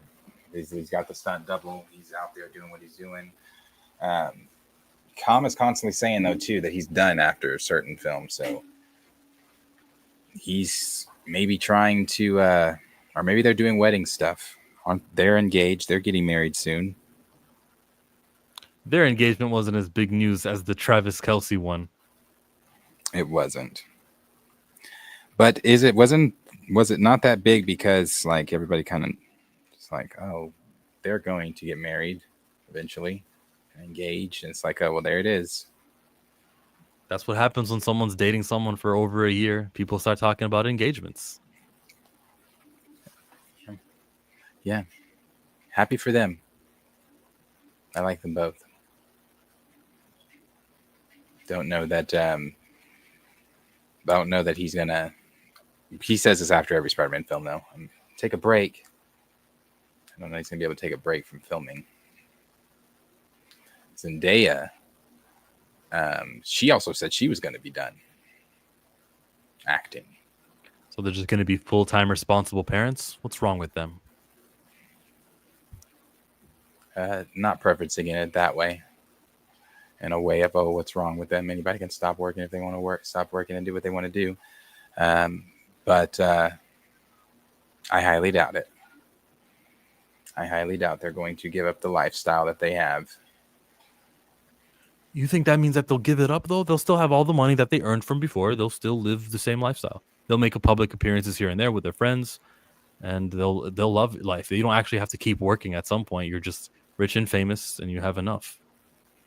Give up their lifestyle. What does that mean? It means so that money does run out. You don't always have money. How many endorsement deals and brand deals does Zendaya have? How many endorsement deals outside of Bureau and who's buying Bureau does Tom Holland have? So yeah, they've worked now and they've built up a great revenue, but eventually at some point, especially with children, that pot's gonna run dry. So mommy and daddy are gonna have to step back in front of that camera. I'm saying that they're so rich that like the worry of it running dry isn't a worry. Oh well, that's not what I meant. I mean that.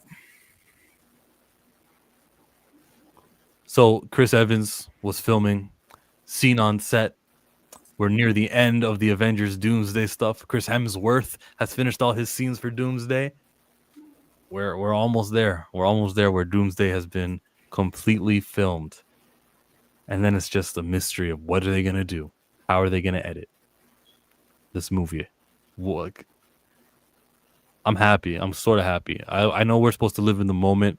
Oh, this sucks. Fantastic Four doesn't even have 500 million yet. I know we're supposed to live in the moment, but looking into the future, a Spider-Man movie, 2 Avengers movies by the Russos, I'm going to be happy a Marvel fan pretty soon. Just ignore Wonder Man. Just ignore Vision Quest. I doubt that they are that rich. Okay. I think Spider-Man, he got like $10 million for his latest Spider-Man movie, the No Way Home one. Whatever this is, probably more than $10 million, right? I don't know. You could stretch $10 million a long way. He got 20 million for Brand New Day. 20 million from Brand New Day? Yeah. You could stretch that a very long way. Not to mention his other movies and what he got paid for those. Yeah, they're done filming. Chris Hemsworth is wrapped up. Chris Evans is filming or almost wrapped up filming or shooting his shit now or whatever it is. They're likely going to have it done. What is this? August, September, October. Yeah, they'll have something to get by that November, Christmas, December time. Some type of teaser or something. If they don't do it this weekend at D23. Yeah, if they don't do it this weekend. Well, Kevin, you're about to see Kevin Feige in job interview mode. He's going to be here to wow Bob Iger. He took Comic-Con off for this expo in Orlando. We'll see. We'll see what the wowing is going to be. Because it would have to be, it would have to be something that we just don't know. And I feel like we know everything at this point. Doomsday, Spider-Man, Secret Wars. Oh, the little slots for 2028 or the film in between Doomsday and Secret Wars, likely Doctor Strange. Films for 2028, X-Men, we know. Shang-Chi's probably one. Black Panther 3 is probably one. So there's your Blade. Slit. Oh, okay. Blade, yeah, they said Blade's coming. Blade's probably okay. Let's pretend Blade might be one. And if it is, and if all those things, if because they did say Blade's going to start filming in 2026, we'll see. None of that is nothing we don't already know. So it'd have to be something that you would have to drop an announcement, or it'd have to be something that's going to wow the crowd. I didn't watch it, but I saw John Campea posted a video about Doomsday not making $1 billion. No, it'll make $1 billion. What does he mean? I don't know. I didn't watch it. I just saw the title of the thumbnail. And I think he's only saying that going off of the conversation that is online. Just how everybody's turned against Doomsday and turned against Marvel and all this kind of stuff. So it has to be, I'm sure, whatever it is, if it is even anything, an announcement that he's got to drop has to be an announcement that's going to carry over people talking about it, not just for the weekend of D23, not the Monday after D23. It would need to be talked about for a while. Like radio stations talking about it. Oh, did you see what Marvel Studios did, or the announcement? Like, it would have to be something like that. Otherwise, what are you telling us that the casuals, okay, sure, that might be something for the casuals. Oh, Doctor Strange 3 is coming this time, and oh, Shang-Chi 2 finally, and this. We in these spaces, we know that. So you're not How do you wowing get me. the casuals? The trailer. It's the you know how It has to be. they have the formula already. Civil War. We thought the trailer was over, and then under ruse, Spider-Man shows up. Hey everyone, what? That's happening? So same thing. The trailer will happen, and then the name Avengers Doomsday, and then wait, there's 15 seconds left on this trailer. What's happening? Deadpool's on screen. I brought the X-Men. We say what? Whoa, the X-Men are even in this movie. That's how you do it. Something. Better be something. Something that's really going to make people go, wow. Is this the most important trailer in Marvel history? We knew Infinity War was going to do well. We didn't need that trailer, and it was a great trailer. We didn't need the Endgame trailer because the suspense. Everyone was waiting on the cliffhanger of last year. This is the most important movie trailer. It might be. It might be. I'm very curious for this weekend's D23 to know exactly what they are going to talk about. What is Marvel going to show the world? What do you have up your sleeve, if anything? If anything. And it could just be a regular fucking D23. Yeah, that's also possible. They could disappoint us. Yeah, it could be a regular D23 where they're just like, yeah, well, that's our slate. Logically, it shouldn't. Logically, Comic-Con was skipped for D23, right? That would make sense. I don't want to hear, well, I was too busy. I was on set filming Avengers Doomsday, and that's why I couldn't make it this weekend. Kevin Feige better be there. Yeah, they got some work to do. They've got some work to do for sure. It's got to be a wow announcement. Got to beat whatever Star Wars and Jon Favreau has for Mandalorian and Grogu. Got to beat that. Got to beat that. Got to. Got to beat that. I was gonna say, I don't think it might not be that hard to beat that, but got to beat that.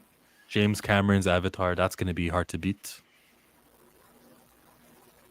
Unless he's got to show something new though too, right? We've seen that trailer. Did we only see the trailer like if you go to the movies, like it's not available online? I don't think it is available online now that I'm thinking about it. Okay. So then this will be the first time we get it available online. That is true. Unless you saw, I don't think so. Yeah, I think unless you saw like Fantastic Four or whatever other movies.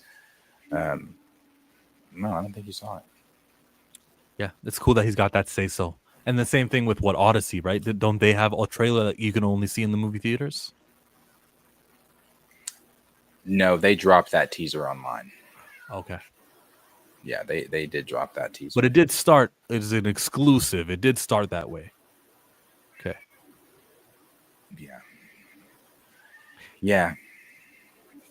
Tena Coerta says that each character has smaller roles in Avengers Doomsday. There are like 20-something characters involved in the story. It's more condensed because they give everyone their bit of time. And all the different universes. He said too much, bro. We knew it, but he said too much. That hasn't been really confirmed that we're visiting different universes. Has it not been? No. No. I thought it was confirmed in Fantastic Four. Not only Fantastic Four, I'm trying to think of what's another... What's another what? Another multiversal movie? You got Loki. Yeah, they say timelines there. They don't say universes, but same shit. But yeah.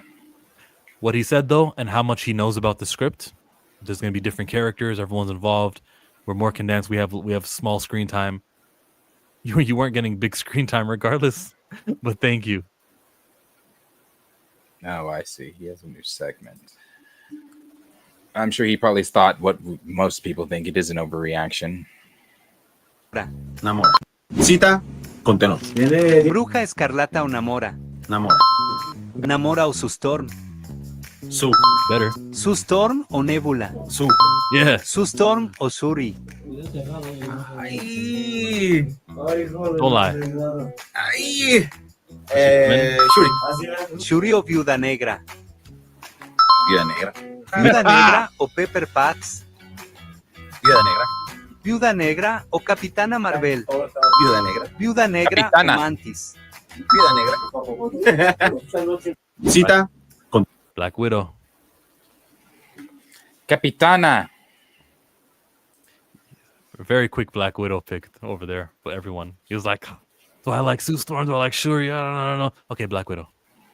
He said something just not too long ago about Sue. Hold on. Let me see. Here it is.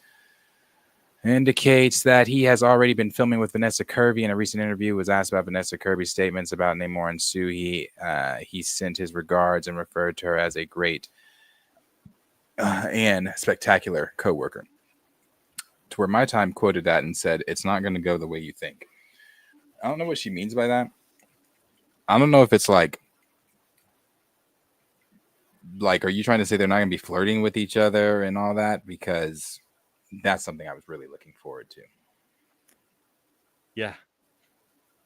I was looking forward to that. They're already doing it online. I wanted that one, but that's okay. Maybe if they're already doing it online, they will do it in the movie.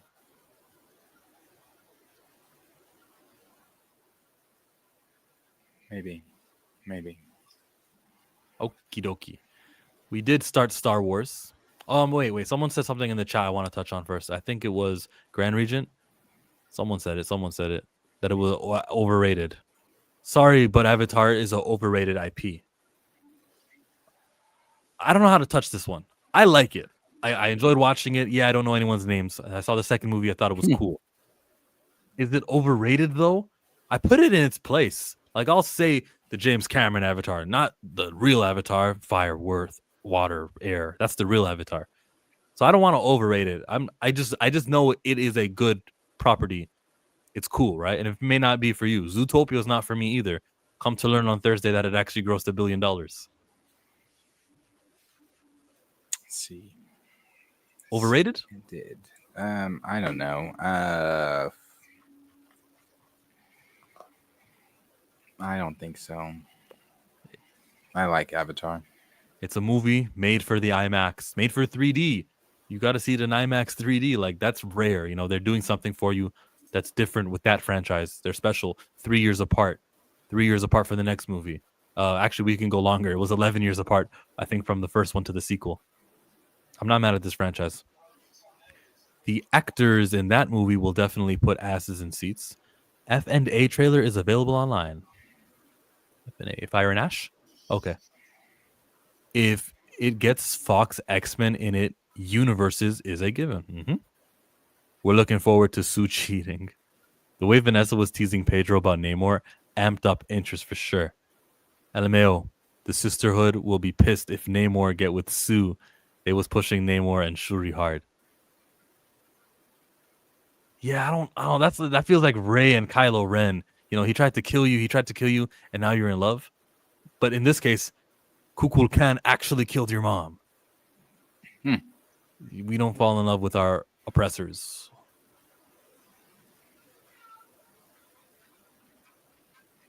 Yeah, that whole twist and everything they did is weird. I tried to forget as much as possible about that thing. Wakanda Forever. I used to like saying Wakanda Forever. I can't. It's hard. They named the movie after that. Don't put Sue in Wakanda. Black Panther has a thing with her too. You guys are reading the pages a little bit too tentatively, Eugene. I just couldn't tell you what any of those movies were really about. You mean Avatar? Except when I first watched it, reminded me of Dances with Wolves, except in space with blue people.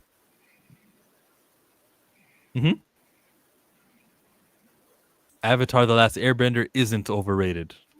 100%. Yeah. Avatar: The Last Airbender is goated. You kidding me? And Korra was good. I finished Korra now. I thought that was also good. It wasn't as good as the first one, but it's cool to see this world. And I really hope when they start Avatar 7 Havens, Korra dies in like her 40s or her 50s, like something where all the supporting cast members of Korra will still be alive. Yeah, that's true. That is true. I think we talked about that. Them our Korra showing up. Well, not showing up. She can't show up because she would have to be dead. But people from the Korra show. Could she still be one of the Avatar past masters that you talk to in spirit form? Yeah, that you could do. But she would be the only one. We won't have Aang. Why no Aang? In season 2, when Rava was getting beat on, they made Aang disappear, and all the past avatars, she lost her connection with all of them. So does that then sever the connection with the next avatar? I don't think it goes forward. Maybe it does. But what Rava was getting beat by Unalak, or her uncle, he was whipping her with the water, and when it happened, you could see Aang fizzes out. The next time he whips it, Roko, Avatar Roku, he gets fizzled out and he dissolves. And then she says later on, "I've lost my connection to the past avatars." That's why she never talks to another avatar after season 2's finale. But that's just the past because you beat on Rava. Now, if you hit Rava with mystical water again, maybe he'll lose the connection to Korra, maybe. But yeah, it's gone. It's only going to be Korra that they can talk to. How old does Korra really need to get? Let's have her die really young, and we can just go whoa, the world is in peril. Oh, Korra died. There's only 7 havens in the world. Bolin is still alive. All the animals that we got to meet, everyone's still there. Just older. Even Tenzin. Tenzin was what, 50?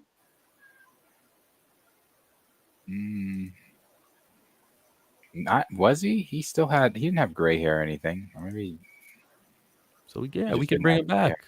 J.K. Simmons did the voice of that. I didn't know. Oh, I didn't know that either. Yeah. Spider-Man. I like him as Omni-Man.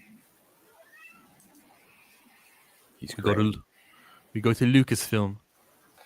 Lucasfilm ideally wants to make a Mando trilogy, but it all depends on how the movie does next year when it releases. That's from Daniel RPK. Unplanned trilogy. I'm not against a Mandalorian trilogy at all. Planet. I'm not against the Mandalorian trilogy. What do you mean planet?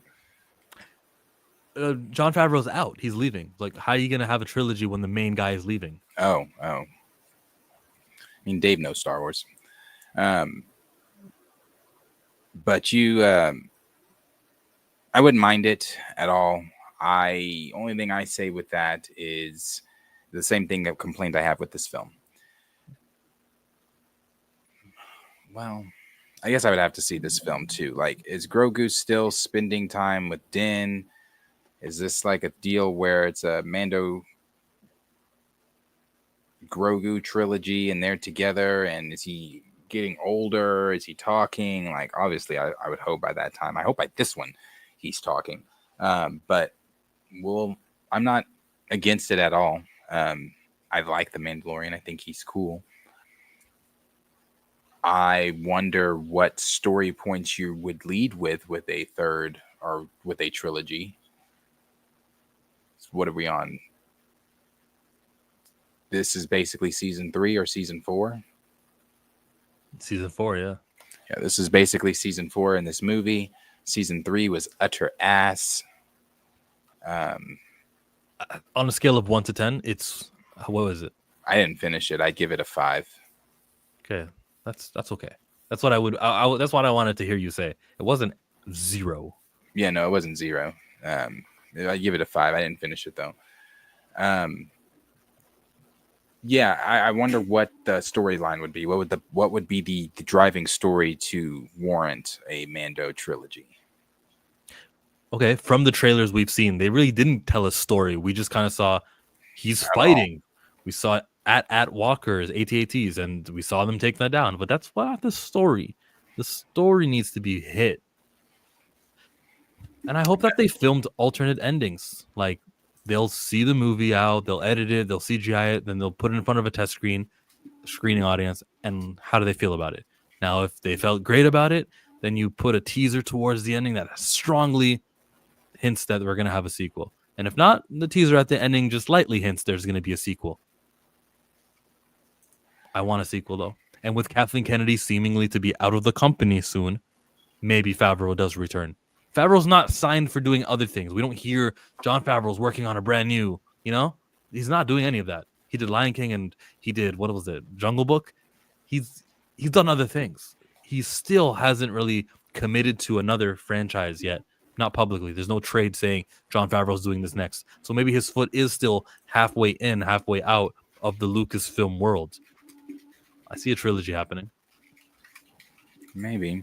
I know this one. This was obviously from Christian Harloff, but I will read this here. This was the proposed one from Bespin Bulletin sharing this, but from Christian Harloff. Another day, another scoop. Blah blah blah. Christian Harloff has an exclusively broke today on via YouTube. The Bounty Hunter that was previously featured in the Star Wars animated show, which is Imbo. I guess I can share so you can see Imbo.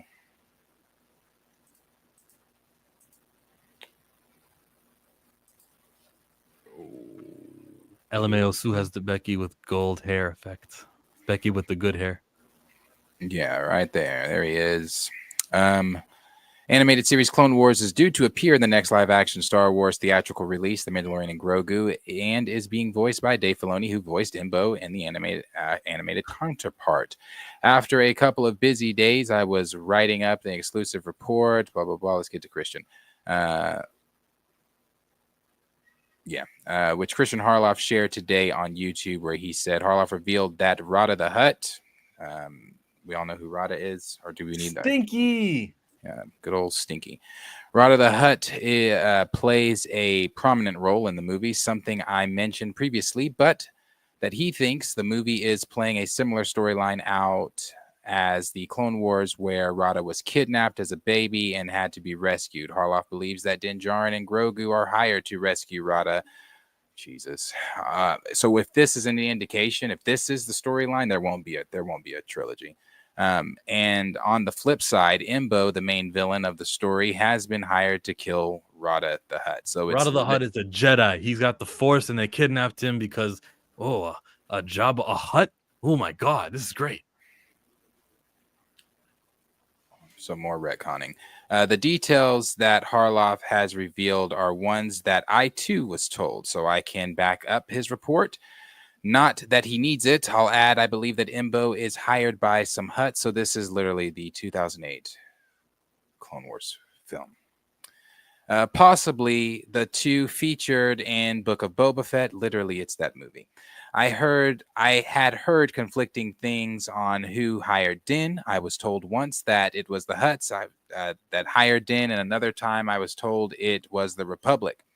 I don't know which one is correct, if either, but Zeb does apparently assist Din in the quest at some point, which could point to Din Djarin being hired by the Republic. But that's merely speculation at this point. Why would Din Djarin work for the Republic? Oh, another Jedi. Just like Grogu. He's a Hutt Jedi, a Hutt Force sensitive. I gotta bring him to Luke. See, that's the plot. There's a twist. Or it's just because he is a bounty hunter, and whoever's the highest bidder, that's where I'm going to go. As I mentioned in my previous article, and this something readers will be aware of, I only cover outlets and individuals that consider. Well, I don't really care about what she's saying there. I think that was it. That was all he was saying. Yeah, that's that's it. There's nothing else added to that plot.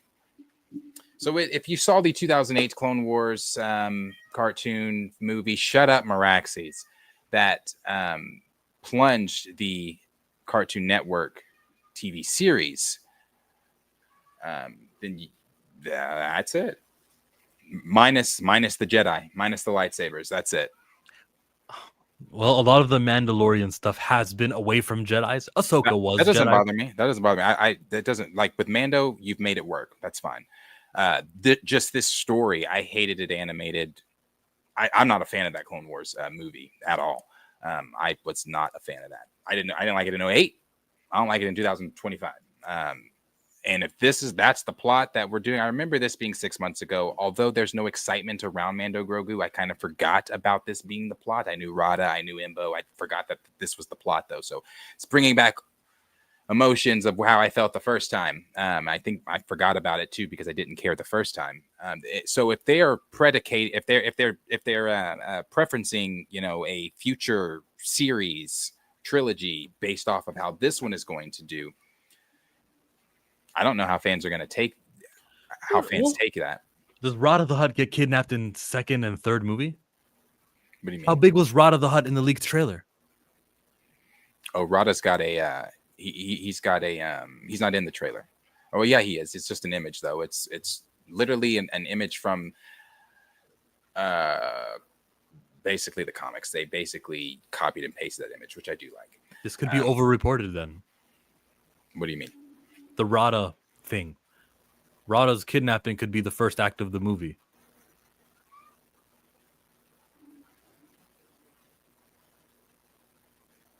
So then what's the rest of the movie then?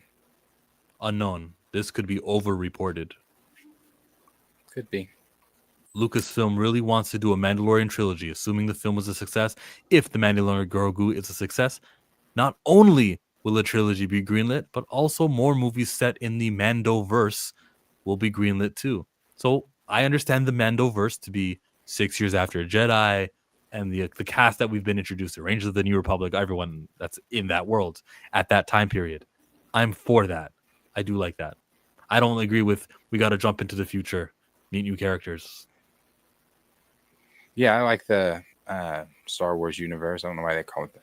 Yeah, I like the Star Wars universe and the branches that it has with Mandalorian. I like that. That's fine.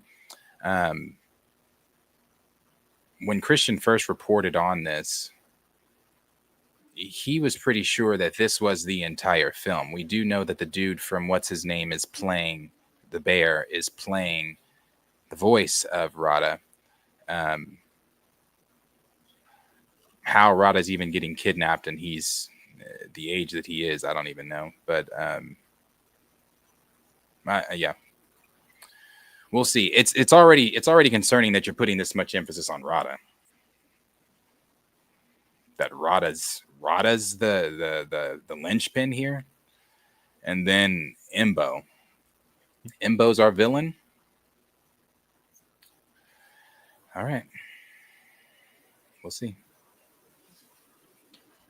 This was Matt Reeves' view on whether Superman could exist in the Batman from 2022 from Collider. Do I want to see Superman show up in a sequel? I'm just curious if it exists. You And mean all if it because could? it's such Is that what you're saying? I mean, if something like that did happen, because I was very careful about it. I did not to know. Me, what I try to do is take. Before I watched this, I guess I'd never heard Matt Reeves speak. Yeah, didn't know his voice was that high. You know, I did this in the Apes films too, and even Cloverfield. This idea of taking the one fantastical element and then have everything around it sort of be as grounded as possible, so that it could feel. I want it to feel emotionally real and to make everything feel very believable. And so in this movie, even further, I think, than what I did in those films, I tried to find the practical, believable version. So if suddenly in the Batman world, you discovered that there was an alien that was Superman, there'd be a lot of shock. I mean, people would have to say like, oh my God, and maybe that would be the one fantastical element. But to be honest with you, that is not the intention at this point, to figure out how to make that come. If, look, we should be so lucky that this is a world that people embrace and that they say like, oh my God, we want to see what would happen when those things collide. I think if that challenge ever presents itself, it would be an exciting one to explore, but I'd have to try and do it through this lens. You know what I mean? And that is absolutely right. That at the moment, to me, this world is the place that I want to focus. That's what he said in 2022. And then a year later, James Gunn gets hired to run the studio. So he didn't necessarily shoot down the possibilities of Superman showing up in his universe. He just said that could be the magical, fantastical thing that is in his Batman universe. So he didn't shoot it down. The beginning of Superman says that 3 years ago, Superman made himself known to the world. Well, let's just say that the Matt Reeves Batman movie happens early in Batman's career, before Superman becomes a figure. That's it. Yeah, he didn't. Superman shoot it. hadn't come out yet, and that's why the world gets to be the way. Yeah, we can easily work things together. And his opinions in 2022, I don't think should hold any water because the studio is different this time around. Yeah. Yeah. Did he do Planet of the Apes? I thought Wes Ball did Planet of the Apes. Okay. No, I don't know the answer to that. Well, he said like he did with Apes, he wants to try to keep things grounded while the element in the middle, I guess being the apes, is the magical, fantastical part. So I thought Wes Ball did Apes, but he did War for the Planet of the Apes in 2017. That one. Oh, the shit one. And he did Dawn of the Planet of the Apes 2014. That was a good one. Yes. Okay. We'll see if he's gonna. I still don't think Reeves is Batman. I go back and forth on it. One day I'm like, yeah, Pattinson's gonna do it, and the next day I'm like, no, I don't think so. I don't think Reeves' Batman is in that shit. Okay. Don't think he's in there. When's his movie due? He wrote the script just now. Maybe they might film it in 26. We'll get it in 27. Did they say? I thought, 27 is what they said. Okay. Took a real long time for a sequel, but okay. That's a very long time. I mean, they put out a report the other day that what they say it's been 4 or 5 years since 22, right? It's when they came out. 23, 24, 25, 3 years, 4 years since it's come out. It's a long time. It's a long time because they share. I guess the first trailer came out 4 years ago, is what it was. The first trailer for it came out 4 years ago. Yeah, it's been on streaming forever. Yeah, it's a long time. It's a long time.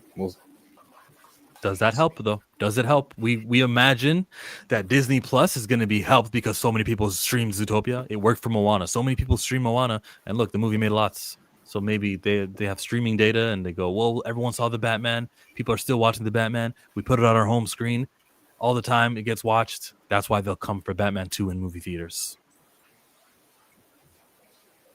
And it's Batman. Maybe people just will go because it's purely Batman.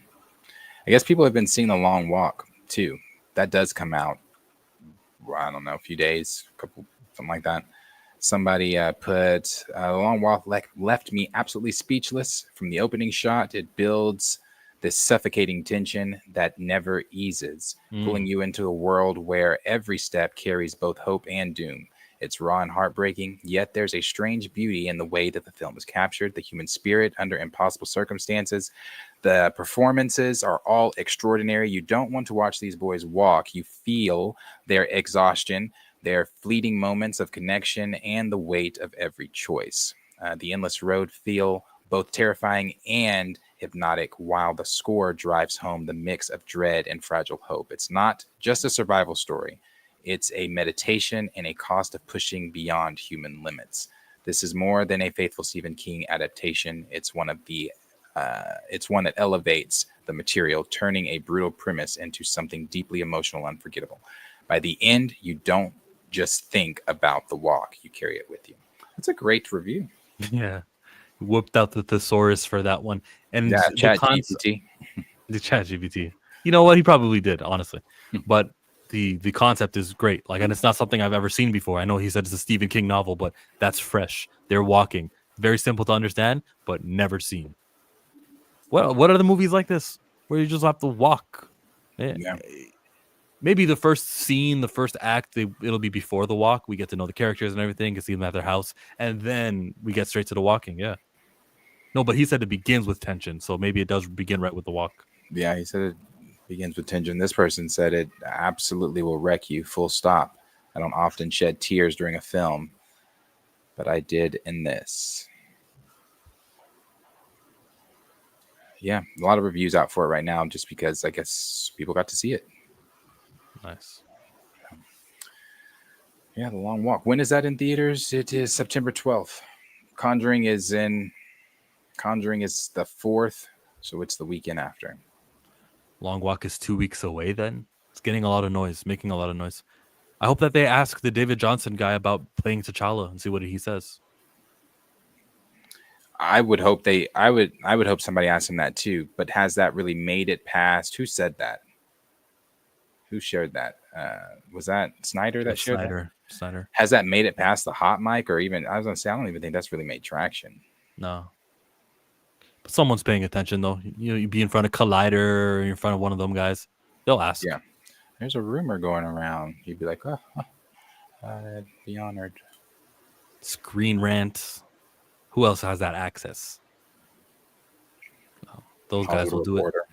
They probably wouldn't do it in a Marvel setting. Like if they're interviewing for Fantastic Four, they won't ask Feige that question, but they'll ask the actor to help promote his Long Walk movie. Hey, since you're in front of us, are you playing T'Challa? What's going on there? Did you audition? Oh, I can't really say. And then we all go, oh, I can't say.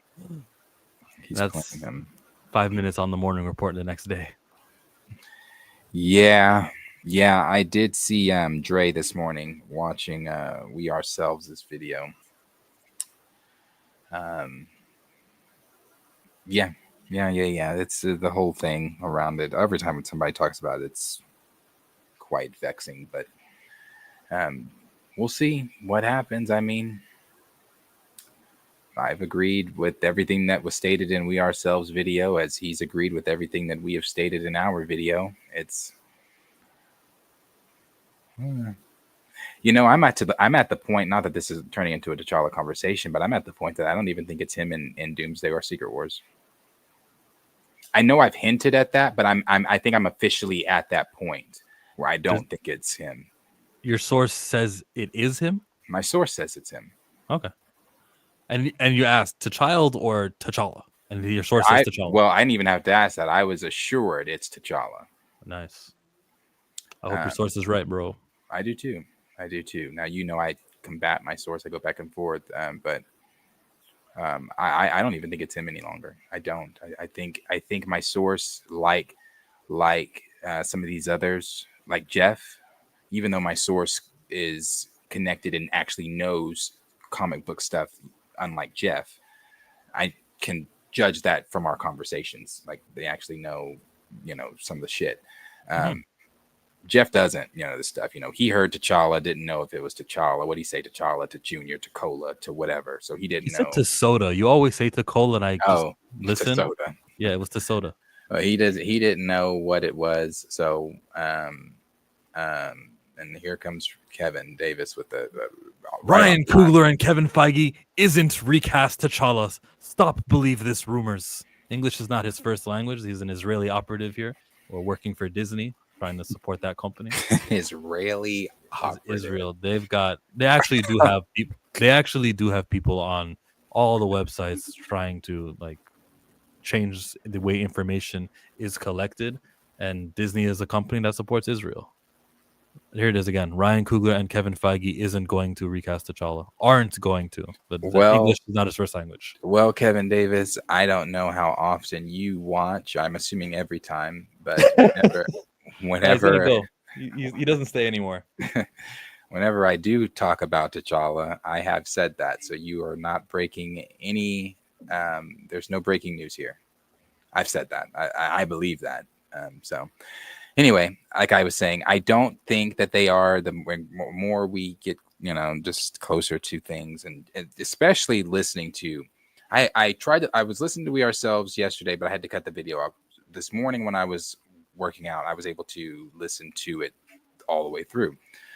And yeah, there's, I mean, points that are made in that as well that just add to that, as far as like and something Dre said too. I've heard Dre say it before, but just listening to him again this morning talk about it, when he said, you know,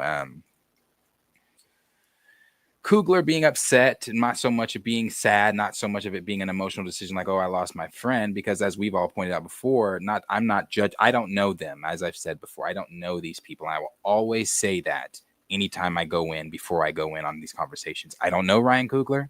I don't know Michael B. Jordan. I don't know Chadwick Boseman. So I can't speak to how close Chadwick Boseman was to Ryan Coogler. Hell, and maybe they talked on the phone every fucking night. I don't know. But one thing that Dre said was I could see that more so with Michael B. Jordan. Michael B. As not so much as with Chadwick Boseman. One, because you did one movie together. You've done several with Michael B. Jordan. Again, I cannot speak to the time you spent around that one movie with him. Maybe y'all were really, really close or whatever. But I can see it going more the way of not me being sad that I lost a friend, but me being upset that I wrote this script with this person. I was passing the script back and forth. This person was making notes on the script and couldn't even bother to tell me, hey, brother, I might not make it for this script, so that we could pivot and have the right pivot. So now we've had to hard pivot in a decision that we had to make within seconds and blah, blah, blah, blah, blah, blah. So maybe it is a thing where Coogler is upset, and it's a thing where it's like, no, I'm not going to recast him for these reasons. I'm going to do my own story for these reasons and blah, blah, blah.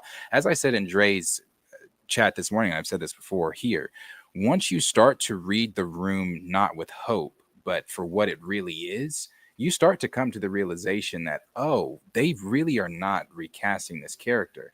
And I truly do believe that. I at first I was on the same train of and I might still have a foot on that train, but I'm really hanging off of him showing up in Doomsday and Secret Wars.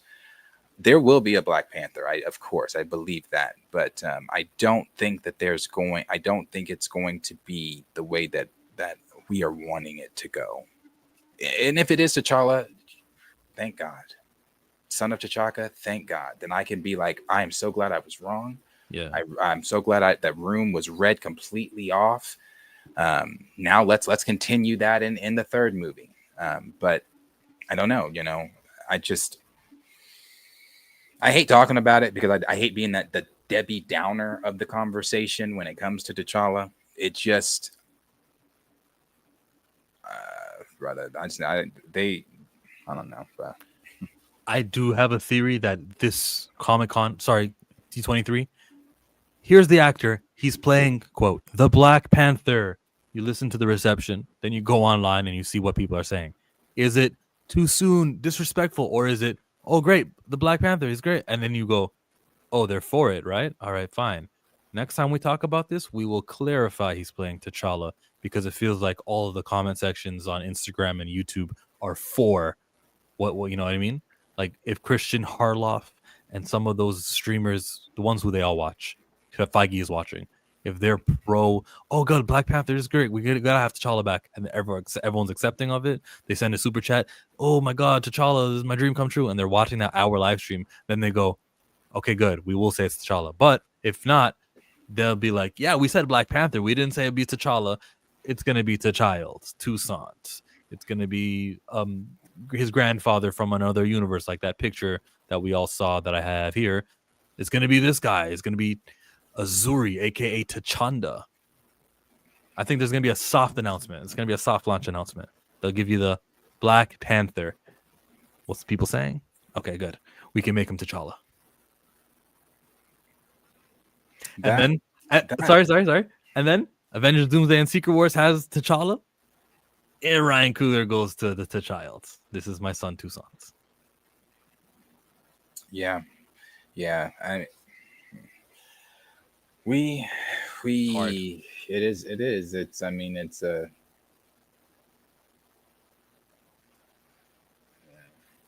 The way I'm gonna drop Marvel more than I already have is crazy. When they confirm it's Toussaint in Black Panther 3.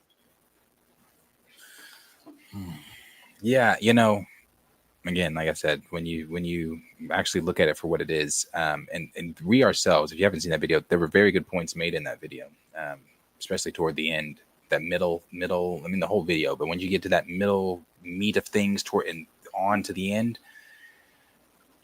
I don't know. I mean, other people are seeing it. Other people are seeing it. Other people are starting to see. Yeah, I don't think they're doing that shit. Other people are starting to see things for what it, or see this thing for kind of what it is.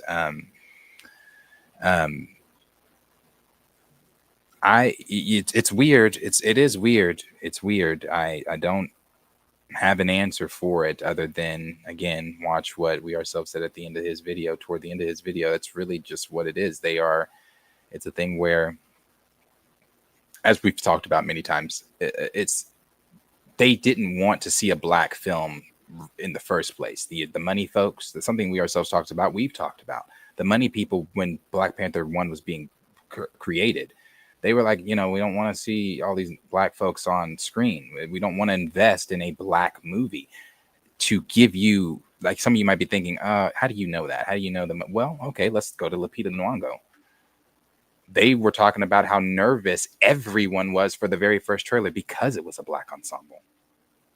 Because you had an all-black cast, how was the world going to accept that? And something that was pointed out, we haven't talked about that. Maybe Chill has. I can't say it came out of my mouth, but something that we ourselves talked about in that video where he said, to this day, the 3 highest-grossing superhero films of all time are still the Dark Knight films, and at edging above both of those is the Black Panther. So it's something that I have pointed out many, many, many times. That level of success frightened the fuck out of them. You're coming home to yourself. Made the most successful solo superhero film in because one came out 2008 and the other came out in 2012. When you adjust them for inflation, you also have to adjust Black Panther for inflation. And so here at the bottom, you can see that Black Panther still edges those 2 movies out. These 3 movies are the best performing solo superhero movies ever. And Black Panther probably. Yeah. So yeah, it terrified the fuck out of them then. And then when Chadwick passed, it was kind of that like, okay, well, we don't need to continue this on anyway, because he's already made more than the white heroes. He's becoming a household name. It's showing black culture in a positive light, not the light that we want painted. And some of you might be thinking nobody's thinking like that. Okay, I can tell you and I'm not going political at all. I'm just saying we are watching in a world right now where they're trying to get rid of slavery exhibits in the Smithsonian to make it seem as if slavery wasn't that bad in America. So if they are trying to downplay that, why would they want to show black excellence? It's all a part of the same supremacist shit. It doesn't matter. It's all a part of the same supremacist shit. It doesn't matter if it's Hollywood, politics, whatever. They're all running in the same ring. So why would they want to show that black excellence? And I've seen some people even saying, oh, y'all are in too deep on this conversation. I've seen niggas say y'all are in too deep on this conversation. And again, that's why I would use the word correctly here. You're not woke enough. You're not paying attention. You're not watching. Because this is exactly what it is. Yeah. Clear double standard with how the white superheroes like Superman are treated and how Black Panther gets treated. Yeah. Joker. Everyone. Yeah. Yeah. And so it's yeah. If they don't, I won't give them my dollar. Mm-hmm. Yeah. Like I said, I won't be there for that third one if he's not. I can't say I'm going to get up and leave Doomsday or Secret Wars, but I can tell you I is just as loud as I was in Wakanda Forever when I said this is too much Black Death as I gathered my shit and walked out. I'll be just as loud. Especially if it's that child. They never wanted a strong, intelligent black superhero on screen. They used Chadwick's death as an excuse to gatekeep the character and manipulate the general audience. You must be watching Chillmonger. Beast system against the real people. Beast system.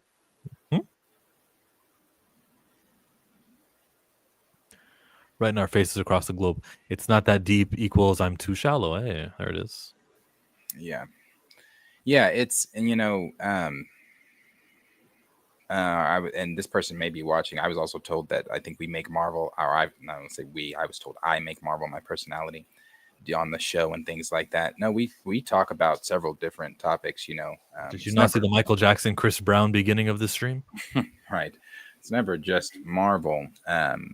and I wouldn't even say I've made recasting T'Challa a part of. I think that's such a stupid thing when people say that. Like, it's especially when recast T'Challa is not my main topic of things. Actually, as you know, I've tried to stop talking about it until Marvel says something about it. But it's not. I was told it's my personality as well. Recast T'Challa. It's definitely a passion. It's definitely something I am extremely passionate about. I wouldn't call it. I wouldn't call it my personality, but it's definitely something I'm passionate about. And the reason I'm passionate is because of all the reasons we've laid out many, many, many times of why this character is important, why this reputation is important, or representation is important for those that maybe didn't. And we bring these points up all the time that didn't see Derek Boseman's interview that he did with, I don't remember the YouTube channel's name, but he had pointed out at one point in time that his nephew, after seeing the film, didn't want to be a superhero, didn't want to be a Wakandan warrior, didn't want to join the Doras, or the Avengers. He wanted to be a scientist. And that was after watching very smart and intelligent Black folk on screen be scientists.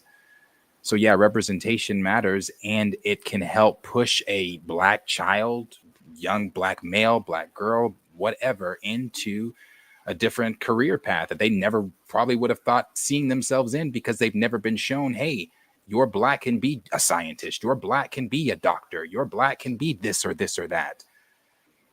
So you might think it's just an MCU movie and, oh, you're making it too deep, or it's really not that big a deal. But from our culture, it is that big a deal. Like we said, the videos we've shown of all the time, this is what white folks get to feel all the time. I would love this country too. Yeah, we don't get to feel that all the time. We felt it in 2018.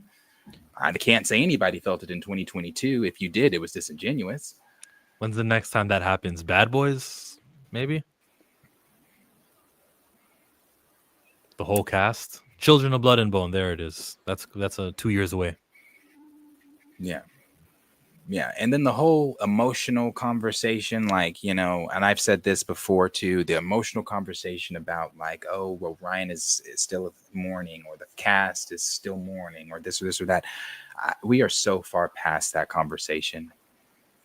Like, you can't even use that as a starting point, a middle point, or an ending point, or rebuttal even. You can't use that as any type of argument when been talking about recasting T'Challa. It has been 5 years.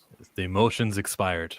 Yeah, it's we're past that. I'm not saying, and I've said this too before, grief has no time limit, but the emotion that you wrap yourself, that you've engulfed into this film, into this franchise with that's gone. That's been gone. I also never agreed with that with Wakanda Forever. As I've said, go home, take your time. Like we ourselves said, talk to BetterHelp, whoever it is you need to talk to. Then yeah, get in there. But after that, after you've done all that, you've grieved, you've had that time, business is business is business. We got to get back to it. And that includes recasting your friend. Yeah, Joe James says that we need to bring We Ourselves on. The dude is legit. He said, here, you should join us one morning. He didn't respond, though. But he's invited. Yeah. So, like I said, it's. I don't want to say it is what it is. Let's talk about something that's not your personality. Because this is not your personality. You only talk about recast. Harry Potter director Chris Columbus on the upcoming HBO. I'm seeing these photographs and he's wearing the exact same costume that we designed for Hagrid. Part of me was like, what's the point? Oh, that took a turn. Part of me is saying, what's the point? I know. What? You think you designed that, or you don't think it's from the book? You designed the Hagrid costume? It's funny. It's he said, what's the point? It's like that one Twitter post where they shared the picture of Harry and Hagrid, and they're like, this is literally the movie. What's the point? But again, we've talked about, they're going to go into things that we didn't get to see. Yes. in the movies. You don't go off a picture and say, "Oh, things look the same as the same." So what's the point? What?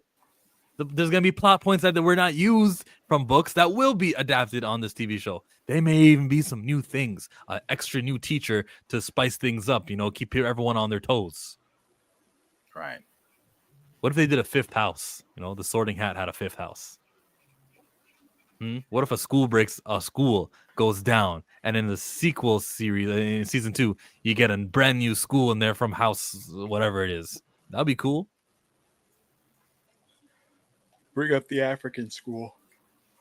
Yeah, we have an African house. Oh, the school broke down because a magician had a magical explosion. But there's a lot of students that have no school. They can come to Hogwarts. And then we make a fifth table in the big hall. Welcome. Ron can date one of them. Boom. Welcome to Hogwarts. That's new. You're a wizard, Harry. Would you change one of the Horcruxes? Would you do that? There's 7 of them. I would be very cautious on things I change. Because you're dealing with a very passionate fan base. I would change a Horcrux. Yep. I would change one of them. There's 7 of them. And when they're looking for them in the 7th book, why can't we be like, oh, that was a Horcrux the whole time? I saw it in the 2nd season. I saw it in the 3rd season. It was a Horcrux the whole time. Yeah.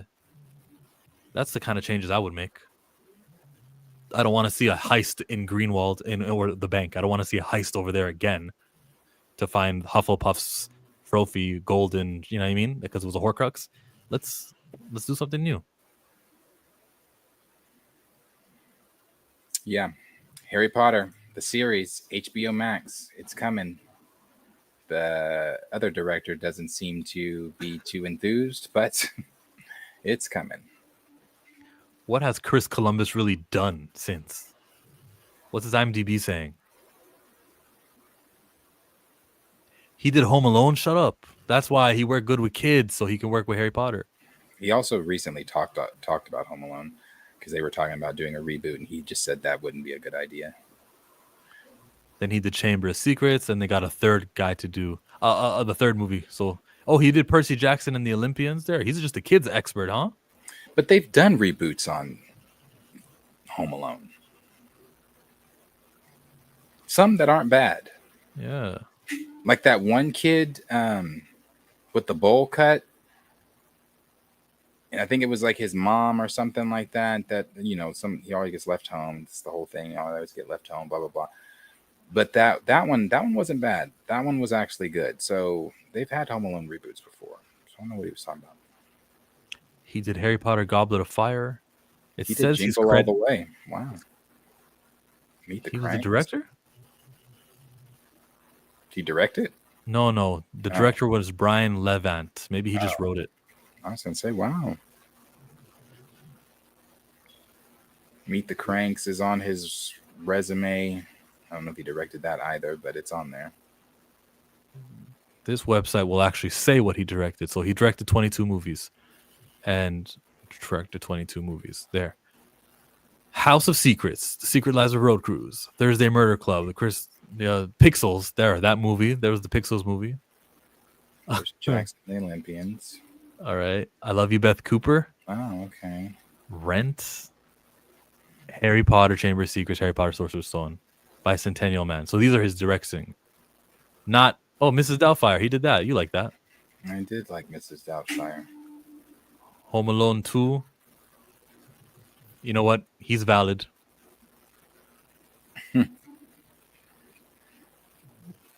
Home Alone 2.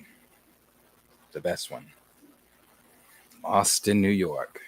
He didn't do the first Home Alone, just Home Alone 2? And Home Alone 1. Okay. You did them both. Wow, nice. Yeah. Is Alien Earth on the list today? Have you I don't watched watch Alien Earth? I haven't watched it yet. I'm checking out Paradise. I was do told. like Paradise. Or are you on the first season? Yeah, I saw episode 1 and 2, and I know why it's called a Paradise now. One thing I don't like though is secrets being revealed via flashback. Like, nah, that's whack. Flashback can give me backstory on what they are, what their motivations are, that kind of stuff. But withholding information from me and then showing it isn't sophisticated writing. It's just I didn't know that because you didn't show me that yet. Now I know. It's just good though. It's a good show. Yeah, I like it. I like the show. It's a good show. It's a good one. Junior is Team Chris Columbus. He's a phenomenal director. Well, he's jealous. None of them are better than the first two Home Alone movies. Episode 7 was perfection in paradise. Oh, yeah? Can you co-sign that? It is very good. It is very good. I really like the show. Another Harry Potter with the original actors. Harry Potter can live on without the original OG cast. But T'Challa can't. Yep. That's right, Dirty Joker. Thank you for coming to the stream today. You guys want to do a this or that? Let's play. The choice is yours. You can get with this, or you can get with that. You can get with this, or you can get with that. You can get with this, or you can get with that. This or that, Jon Stewart or Jon Stewart. You see, we got the comic book character, and we got the comic. We've got the Green Lantern. Then we've got the Daily Show or the Nightly Show, whatever his show is called. Who is your Jon Stewart? When you hear Jon Stewart, which one do you think about? Which one do you enjoy more? Do you like that Jon Stewart, like the white guy? Do you like that he was killing it on the show, left for Trevor Noah, came back as like a Monday? Was that like you watch every Monday? Or were you watching every episode of Justice League just to see Jon Stewart? This or that, the Green Lantern or the comedian Jon Stewart showdown. It's like the question of all questions. It's like Avatar. Do you like Nickelodeon or Blue People? Which one is your Jon Stewart? And for this, I can say I have enjoyed both. But it's an easy choice. So Johnny says Black Lantern all day. Okay. Stamina says that the Green Lantern versus White banter. Green is my color. All right. The Lanterns are winning. Chill, you gotta watch Bad 25. I'll get to that. Eugene says The Daily Show. So that would be Jon Stewart, The Daily Show, Jon Stewart. Anyone else want to chime in? No? Let's throw it over to you. Jon Stewart, Green Lantern, says Junior Network. So, Darius, when you hear the word Jon Stewart, when I say Jon Stewart, before anything's on the screen, who do you think about when I say Jon Stewart? Honestly, Daily Show. It goes to John. Sometimes when someone says, "Well, honestly, this," it kind of means like you don't want to say that it's him, and you want the answer to be the Green Lantern. Who's the Jon Stewart? Like, who's the bigger Jon Stewart? Who do you like more? Who's your favorite? Who do I like more? I mean, yeah, who's your Jon Stewart? Lantern, John, but I like Jon Stewart. I fuck with John. I heard Marcus say something about if he ran. He'd absolutely have my vote. Yeah, I like John. I fuck with John. But, Jon Stewart, Green Lantern as well. But as far as my favorite, it'd obviously be Green Lantern, John. And I'm choosing The Daily Show, Jon Stewart. Why? Because no matter how hot Aaron Pierre makes the Green Lantern in this TV show, he could be in movies. They'll reboot and they'll be like, let's use Hal Jordan instead. And it's all of that progress for nothing. Jon Stewart from The Daily Show is my Jon Stewart when it comes to The choice is yours. You can get with this, or you can get with that. You can get with this, or you can get with that. I vote for the left. I vote for comedian Daily Show Jon Stewart. John C said Josh Johnson. He is not an option. And he's only had a year on that show. Live action Aristocrats film is no longer happening at Disney. It never needed to. So great. Fantastic.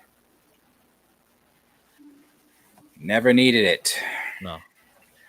I'm about to go watch, once we leave off here, I'm gonna watch. Who else? Am I the only one? I know you didn't, but am I the only one in the chat that watched Love Island? And it's everywhere on my feed. Maybe just because I like things like that, and it's like on my algorithm. There's another contestant on there named Ace. He partnered with Shelly. Ace, Nick, and Taylor were the Three Stooges, like buddies, brothers, called themselves brothers, best of friends, got so much screen time. Never, they were, and Ace was their leader, regardless of what people think. Ace was their leader. And now Ace hasn't done any podcast or anything like that since being off the show. He's done the reunion. I think like the stuff you have to do. This is his first podcast showing since it's with that one light skinned dude, Speedy Mormon, light skinned dude. Is that him? That's his name, I think. Or maybe that's not his name. Maybe that's not. Maybe that's just this TikToker person's name. Anyway, he got asked about, does he think that Nick and Alandria's relationship is real? And the answer he gave, these people are so evil. Because Nick, so people, it's the internet, they clock everything. Yeah. People have been screenshotting, I guess, before the podcast was posted. Nick was hyping up the podcast, like, oh, check out my brother's podcast interview and all that kind of stuff. Somebody said after, just to watch it, just to get bashed. Yeah, that's pretty sad. Pretty sad. That's why I say, when I watch some of these reality shows, are you really friends with these people? Like, you're friends in the moment because you have to be. It's a survival thing. It's like I thought, like with school. A lot of those people were just associates because we had to be. So I'm like, funny. Yeah, he said never watched it. Yeah, I only watched this season, like I said, because I knew someone. I've never seen any other season of it, but the drama does suck you in. It sucks you in. Thunderbolts is on Disney Plus for those that care. It has been shared on D Plus. I think it went to digital before, but it's on Disney Plus now. You can go watch that. Other than that, I believe that is the show. TMZ does live streams now. The fuck? Did not know that. Believe that is the show. Nothing else from what I can see. We'll be off tomorrow. We should be off tomorrow unless something changes, but that's not happening until Pantheon at 9:15 Eastern Standard Time PM. Oh yes, and you can look forward to a Wonder Man trailer this weekend as well. That has been reported. So, yeah. Wonder Man trailer. I couldn't wait for that, bro. This weekend. Yahya Abdul-Mateen II. Are you kidding me? She's just the best. He's gonna make. There's all these black superheroes that he can make popular. No. We're going to use that resource on Wonder Man. And Disney will get to check off the box of we're doing enough black castings. And they've satisfied so many without like providing progress. They've satisfied so much of their inclusion standards. It's crazy. And we'll get something I'm actually interested in, Vision Quest. And probably more. So we'll see.